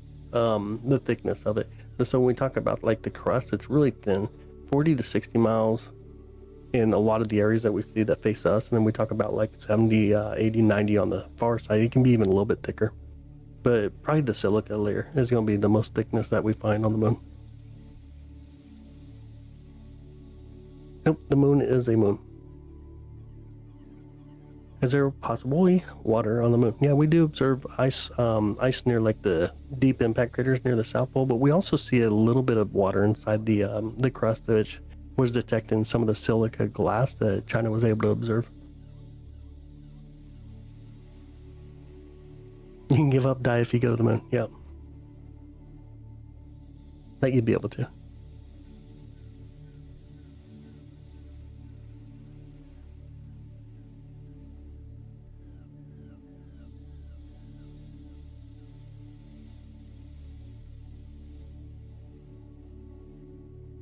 The great impact hypothesis, that's now the leading scientific theory for the moon's formation. Yeah, absolutely awesome. Is it rusting away? Seen a video on it. So you've probably seen a video that's not right. It's not rusting away. We know there's a little bit of rust on the moon, but it's not like it's a continuous process and it's going to turn red.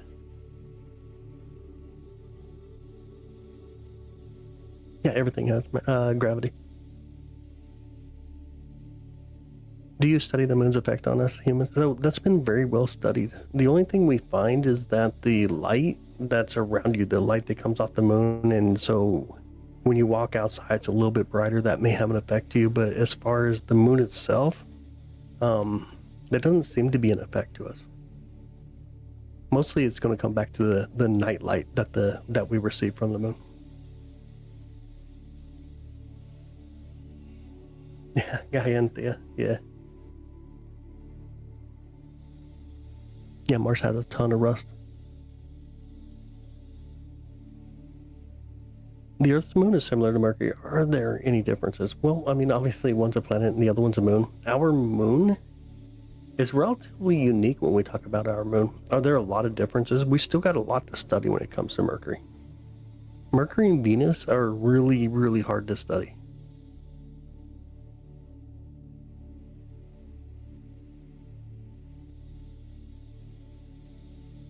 Yeah, that's the side effects, Jay. Does the moon actually affect us? No, but does it affect our surrounding? Yes, which would have the effects on the humans. But outside the person, we don't see anything that it actually affects people. Try say it again. Try looking at the lakes. You'll see through it. There's no lakes. They're called marias, which are seas, and then the bays and the ocean. One ocean on the moon. But no, you don't see it through them. That's bosonic lava.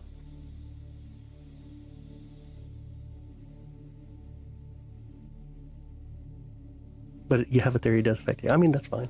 There's a lot of people that tend to say, and it kind of comes up pretty quick, kind of a little different, right? So Some people think that it has the effect on the body because we're made out of water, which it don't change its gravitational force. It's a constant gravitational force. It doesn't gain more mass, would give it more gravity. So even on a full moon, it's just illuminated on the side that faces us.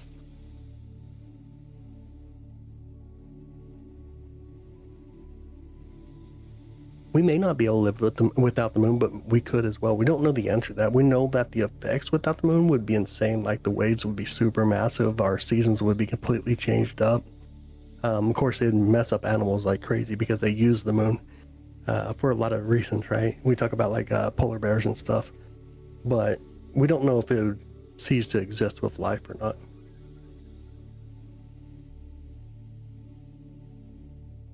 Women have their periods once a month? Yeah. The moon itself is 27.3 days, how long it takes to orbit. Women don't have periods every 27.3 days. But the moon's orbit change just an inch off. It does. It moves away from us at about 1.437 inches per year. It's on its way outwards. Oh no, it'd be insane. If we didn't have the moon, the oceans would be insane. The ocean is in check because of the moon. The moon even slows our days down. Over time, it slows us down. What's up, Lucas? How you doing, bud? No, the moon's not hollow. We have plenty of evidence to show that's not hollow. In fact, we know it has an iron core. A little bit of nickel, maybe even a little magnesium around it. We can see that whenever impacts occur, we can see it through these seismic meters that were left behind. Yep, the moon's leaving us slowly.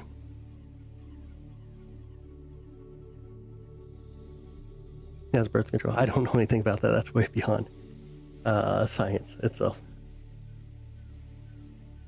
Yeah, the till is largely stabilized by the moon. Yeah, it would definitely mess with our seasons. It would definitely mess with it.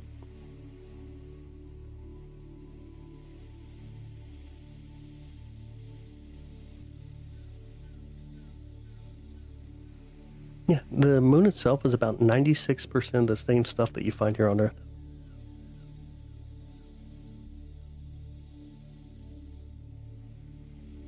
Yeah, everything's on the way up. Everything seems to be expanding away from everything. So while gravity is the weakest force we know of. You're not asking, you're telling us? Okay. Okay. Cool. You been to the moon? Cool. Hey, there's the moon. Looks pretty round to me. Yeah, definitely round.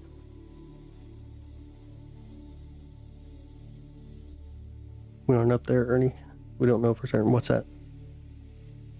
We got a lot of samples from the moon, from the Apollo missions, plus other missions obviously brought back samples.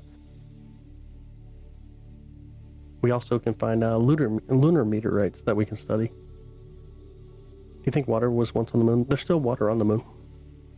We find water on the moon. Ever see anything out of the ordinary? I don't. If it's hollow or not. No, we can test that. We can test it through the seismic waves. When it gets hit with like asteroids, it will send a seismic wave, right?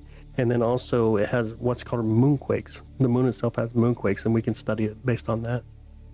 The moon is very well studied. Really well studied. We know a ton about the moon. We're getting to learn a ton about, obviously, Mars as well. What happens if you look at the sun with a telescope? If you use a filter, you can do it.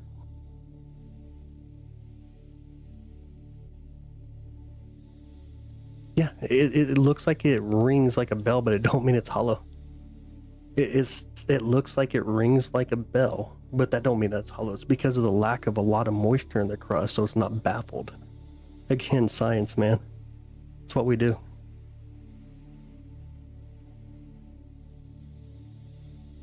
Yeah, that's true. We do a lot of wild stuff with the moon. The moon's pretty well studied, though. Is there mountains on the moon? There are. There's actually some right here, some really beautiful ones. The highest mountain peak is right here as well. It's going to be Mount Huygens right here. You can see a really beautiful mountain range right there. There's a lot of mountains on the moon.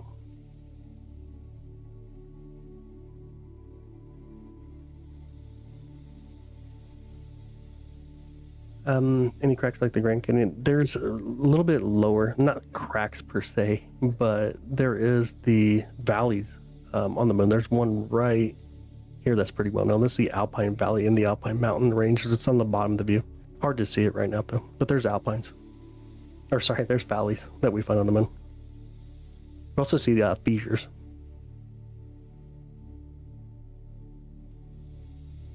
How big are the rings? The impact craters? Well, the average is about 20 miles wide. The largest is 1,600 miles wide, which would be Aitken Basin near the South Pole.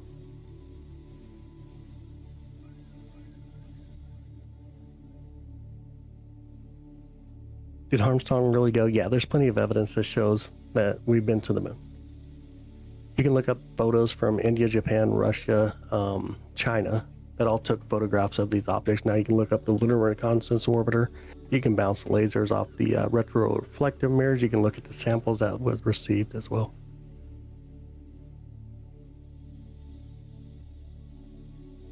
I mean, it has deep impact craters. 7 miles, relatively deep.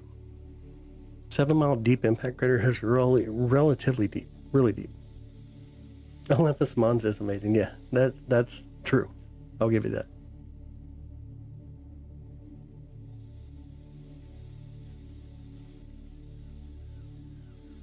Morena Valley on Mars. Mars got a lot of really awesome features. It really does. This is the moon right here. We're looking at the moon currently.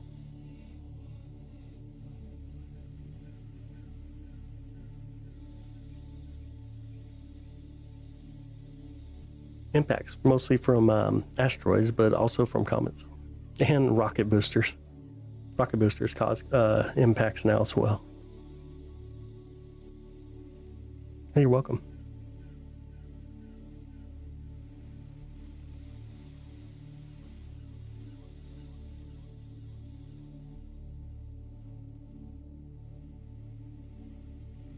Oh yeah, you can see some of the equipment.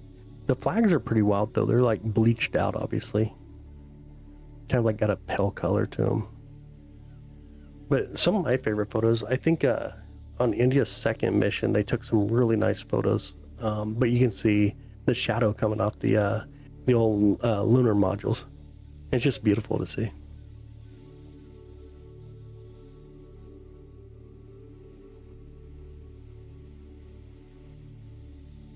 Does the moon have seasons? It does not. It doesn't have an atmosphere. It does not have weather, so it don't have seasons. You know if any Apollo rocket locations where the Apollo missions landed? There's a few of them that we can see. Right back here by the mountains, we'll have the Apollo 15 landing site.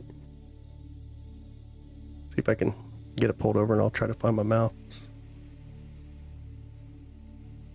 Get a little bit more brightness here too. So right about here is Apollo 15. This is Mount Huygens right here. Apollo 15 be right out here. And then you go over towards Copernicus.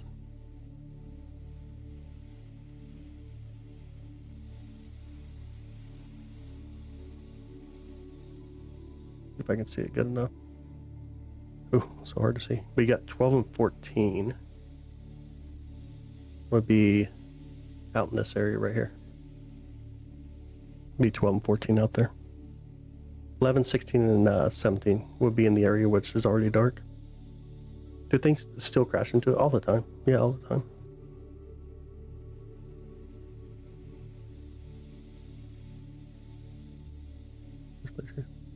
Too many signs that it was not all. No, everything suggests that it's there from the impact from Theia. Everything suggests it. There's overwhelming evidence. Let me pull out some of the brightness. No, I can't see Mars. It's really close to the sun right now.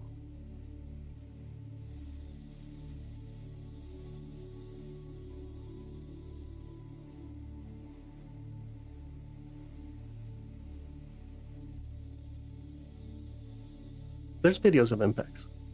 Look up Japanese astronomer. I can't remember if it's 2021, 2020. It was one of the last ones I remember. But Japanese astronomer captured a impact on the moon. There's ways to tell how far it is. Obviously, we can bounce signals off of it, right? But the retroreflective mirrors that were left on the moon, we used to use those to bounce lasers off of and get a signal back, and then we can determine the distance based off of how fast light travels. And so that's how we learned that it is leaving us about 1.437 inches per year. This Smith category in 11 inch. Is there a reason why the impacts are gathered together? They're really not. Most of the impacts that we see were from the Great Bombardment period. And then you see the like these smooth areas, that's bosonic lava. That's lava that's solidified. That would have been after the Great Bombardment period, but then you can still see some impacts in there. The average of a large impact is roughly about once every 10,000 years. Have I heard about the hollow moon? Yeah, it's not real.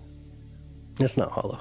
I don't know why people think it's hollow. It's kind of a fun one. The cool thing about the moon, there's a gravitational bulge on the moon that actually points towards us. We're pulling on it so hard and it's pulling back. And what it wants to do is crush in on itself. So if it was hollow, it would just crush in and still wouldn't be hollow. Yeah, a lot of these are, the Great Bombardment period would have been somewhere around like 3.74 billion years ago.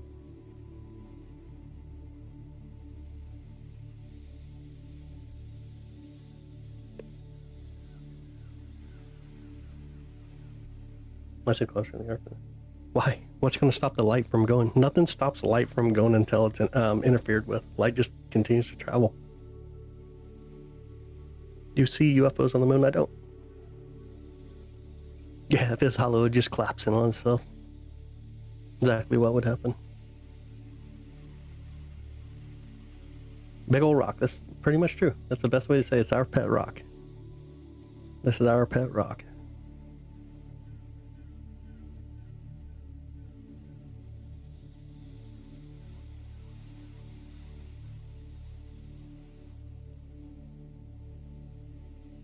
Billion. Did I say million? I'm sorry, billion.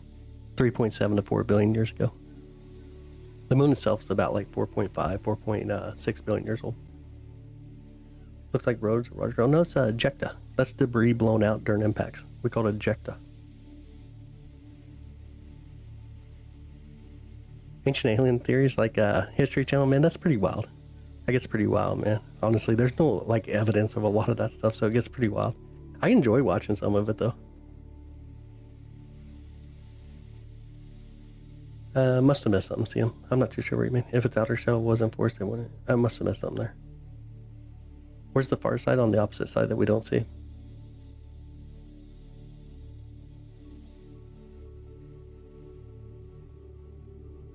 It does spin. It rotates on its axis one time it orbits around us. It's called synchronization rotation because it's tidally locked to us, but it takes about 27.3 days to make that one rotation on its axis.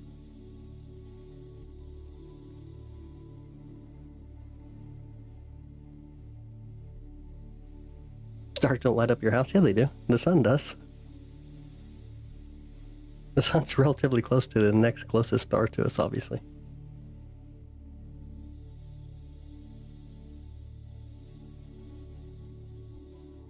Have we brought back any material from the moon? Yeah, all the Apollo missions did. We also find lunar meteorites. Those are meteorites that originate from the moon. The moon's outer shell was reinforced. It always wants to collapse in on itself. That's why we get moonquakes. There's the cooling effect plus the tidal effect. That's why we get moonquakes.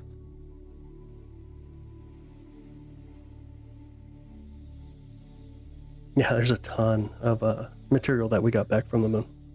It's very well studied. The moon is very, very well studied. Like, if there's anything you can say that you know a lot about, you guys see the clouds coming through right now? But it's the moon. We've studied the moon like crazy. There's still a lot to learn about it, but we've studied the moon so much.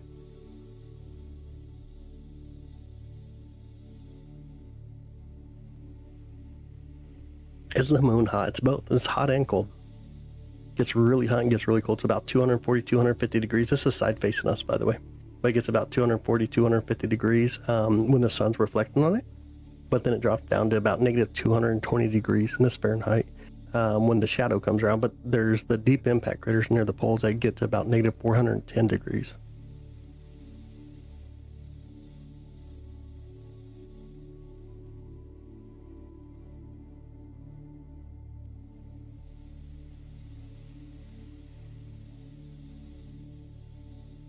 Yeah, that's probably true. Like, we probably know the moon better than our ocean floor. Even though we map out a lot of the ocean, we know the moon pretty well.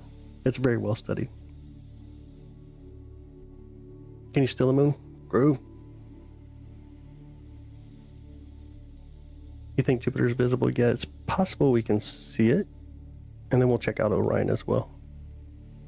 Let's see if we can see Jupiter real quick. It's still way behind trees, but sometimes you get it when it's like between branches, and we may be able to see it in the branches.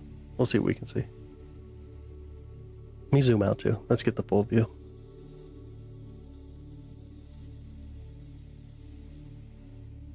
Do you think there's life on the moon? No. Nothing suggests there was ever life on the moon. Why the rough areas impacts? The moon itself is really rough. It's taken a beating. Quite the beating. Yeah, it's going to be hard to still see Jupiter. Still pretty hard to see Jupiter there. Let me try this one here real quick for us.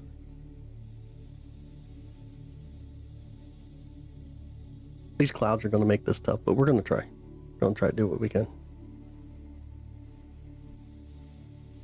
This one does get closer than NASA says. No one cares about what NASA says. We can actually study. We can do the test to see how far away the sun is. It's easy to measure stuff in space, dude. It's actually easy to measure anything. 93 million miles away, by the way. And we also fly objects that way. Cool thing about science, man. We can use tape measures.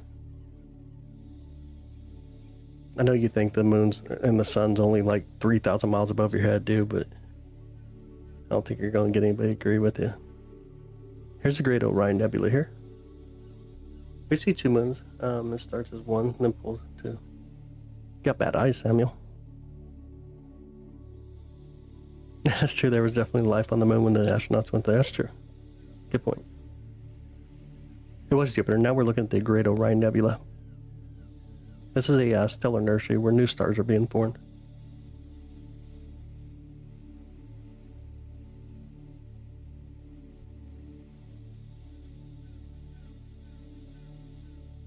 Yeah, it's really beautiful up here. Let me stack it real quick. Try to get a little bit better details out.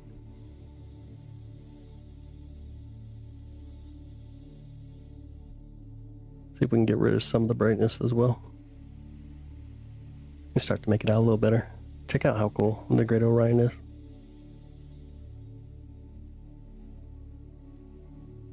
Want a little bit more light. It's really stunning. I really like the Great Orion Nebula. You can tell me that you can measure how far it is with what, a laser? No, we can do math. Math's pretty simple. Not only that, but we've also taken out like a Parker Space Probe, for example, and flew by the sun. We can measure distance to other planets. There's different ways to do it. Obviously, a squared plus b squared equals c squared. You can do that kind of math, by the way. Right now, C11. But this is really beautiful. This is a gorgeous one. Ooh, the Carina Nebula. Nah, this one's Orion. Right now we're looking at Orion. Yeah, Carina is beautiful too. All right, let's try it. Let's, what to go to now? I don't even know.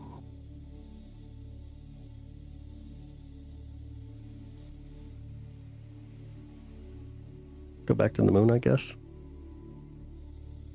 Let me turn down the brightness though. It's gonna be really bright. Never a straight answer. I mean, there's too many different things out there. I don't know why people focus on NASA so much. You don't even have to focus on NASA. There's a lot of amazing scientists out here that don't have anything to do with NASA. I don't work for NASA myself.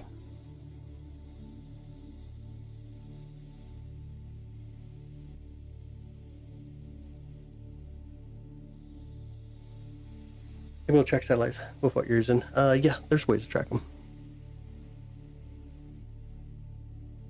Yep, the nature of science is that the facts change as we learn it. We don't really call it facts, but our understanding changes as we learn new evidence. No, I don't have any filters on. That was straight up light, the way we're seeing it.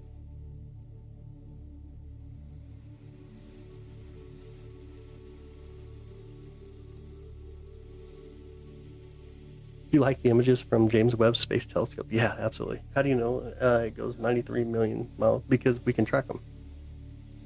We can track, and we can actually send out radio signals to like Parker, for example, and they get that signal back, and then we can measure the time it takes for the radio wave to go through.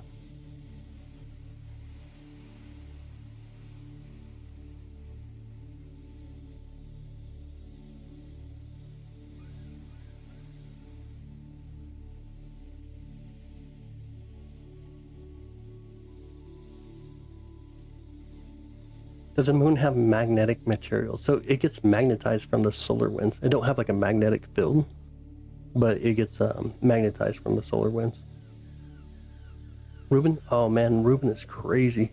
Reuben is a crazy observatory. Super crazy.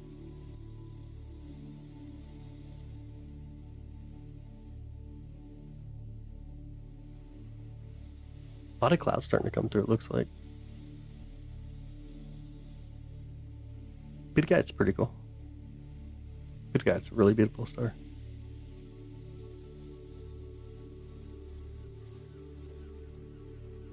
Bright moon, though. Yeah, the shadows are so beautiful on the moon. Gives us that really crispy view. China mining on the moon. China's on the moon, but they're not mining per se. Most like rovers and stuff have a device to be able to collect debris, basically. But it's not like they're mining for minerals or something. No, it's a Schmidt-Cassegrain screen. It's like a hybrid between a refractor and a reflector. What's my favorite image from James Webb Space Telescope? I would say Neptune. I think it did a really good job with Neptune. How do you throw radio waves at the sun? Usually like a ham radio or something, you can bounce it off of it. You can direct stuff. But if you can communicate with obviously like Parker Space Probe, which is a multi-nation probe, then obviously they do it. You can also do another thing. Is like, for example, we can see when solar flares occur on the sun, and then we know it takes about 3 days before the CME gets here, but we can see the solar flares, which end up being the 8 minutes behind because of the time. But that's a good way to measure as well. We see the solar flare, and then we wait for the CMEs to get here, which takes about 3 days.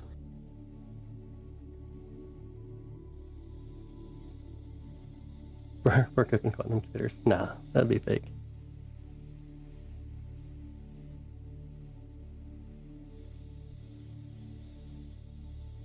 Yeah, sorry, Parker Solar Probe. My bad, not Space Probe, but Solar Probe. Definitely a good catch, though. Dude, it's already 4:48 a.m. I'm so past tired. What do you know about the new lunar lander? Artemis 3? Is that what you're speaking of? Well, thank you, Wei. I appreciate you, bud. I bet you get bored in the daytime. Not really. Do you think that solar flares are a danger to Earth, not the flares themselves? Neptune was a beautiful image. Oh, you like Saturn as well? Yeah, me too. I guess Saturn was really cool. Yeah, that's true. But y'all, it is almost 5 a.m. I think I'm ready to call it a night. I am super exhausted. It's been a beautiful night, though. Hopefully you guys got to see a lot of cool stuff. Is it possible that there are microbes living on the moon? There's always a possibility. We don't see any evidence of it, though. History Channel says a lot of stuff. That's pretty crazy. 5 o'clock in the morning. Luna Bella, yeah. Mucho bella, Luna. Did you get to work in 5 hours? Did you get some rest, man? Get some rest. It's very possible that aliens do exist out there. It's very plausible. We can't say yes yet, though. Not enough evidence to say yes, aliens exist. But have an amazing night, y'all. If you're going to bed, have an amazing day. a sweet, awesome into the weekend, obviously. They won't tell you. I mean, science don't tell scientists. Wait, what? You think there's an alien base inside? No, no, not on the moon. We take high definition photographs of the moon with the Lunar Reconnaissance Orbiter. We map out the whole moon. Have an amazing day, guys. And it looks like there's going to be a lot of clouds coming in tonight, so I probably won't be live streaming tonight, but probably Monday night we'll be back on. We'll get going. Clear skies, and we'll see y'all soon.